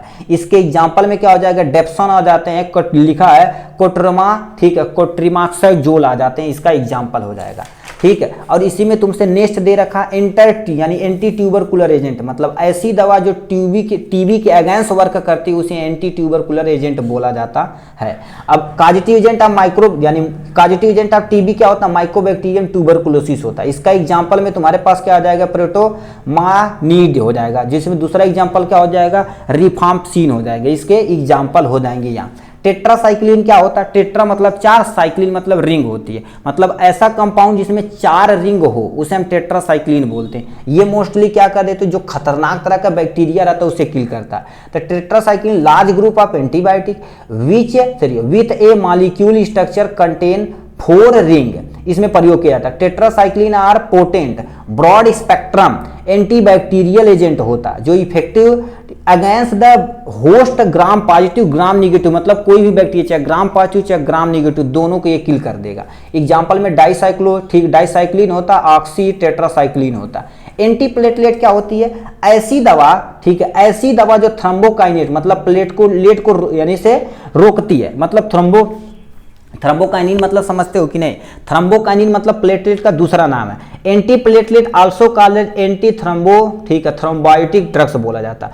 Those substance which are used to prevent arterial thrombin, ठीक है, थ्रोम्बोबॉयलिज्म, ठीक है। Drugs affect the platelet plug formation, मतलब हमारे शरीर के अंदर मान लेते हैं कहीं प्लग का फॉर्मेशन हो रहा है, क्लॉट हो रहा है, तो उसी के अगेंस्ट वर्क करते हैं एंटीप्लेट। एस्पिरिन आ जाता है, इसके एग्जांपल ये आ जाएंगे यहाँ से, ठीक है।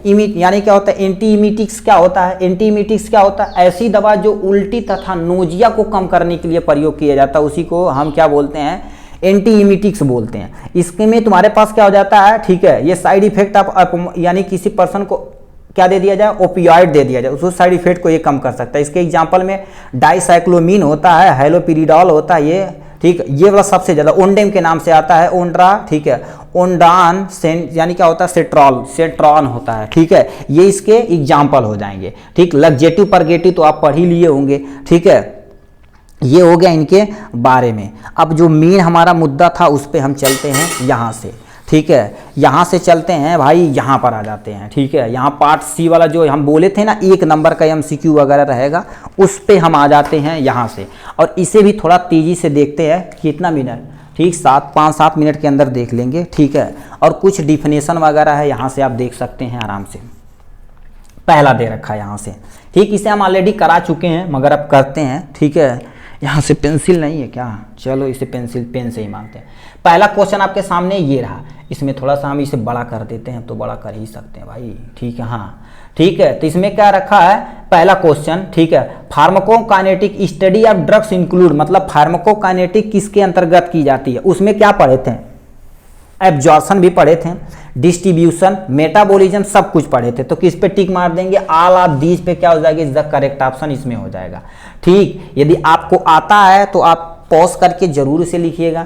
लिखा है what the drugs does the body is known as, ठीक है, मतलब ड्रग्स हमारे शरीर के अंदर जब मूव करती है तो उसे हम क्या बोलते हैं, मूव जब करती है, ठीक है, सॉरी मूव नहीं, डू मतलब वर्क करती, तो उसे हम क्या बोलते हैं, फार्माकोडायनेमिक्स बोलते हैं। तो यानी ये वाला option is the correct option हो जाएगा। एस्पिरिन किसका एग्जाम्पल है, एस्पिरिन देखा जाए तो अभी नॉन स्टेरॉयडल एंटी इन्फ्लेमेटरी का क्लासिफिकेशन पढ़े तो उसमें बताया गया था, तो ये जाहिर सी बात क्या हो गया, इसका ये एग्जाम्पल है। नेक्स्ट क्वेश्चन पूछा which of the route drugs administration 100% bioavailability, अब तुरंत यहां से बताइए, क्या इंट्रावेनस किसी को दिया जाता, आईवी किसी को दिया जाता तो 100% बायोएबिलिटी, इसलिए बोले ना ये क्वेश्चन पूछा जाता है।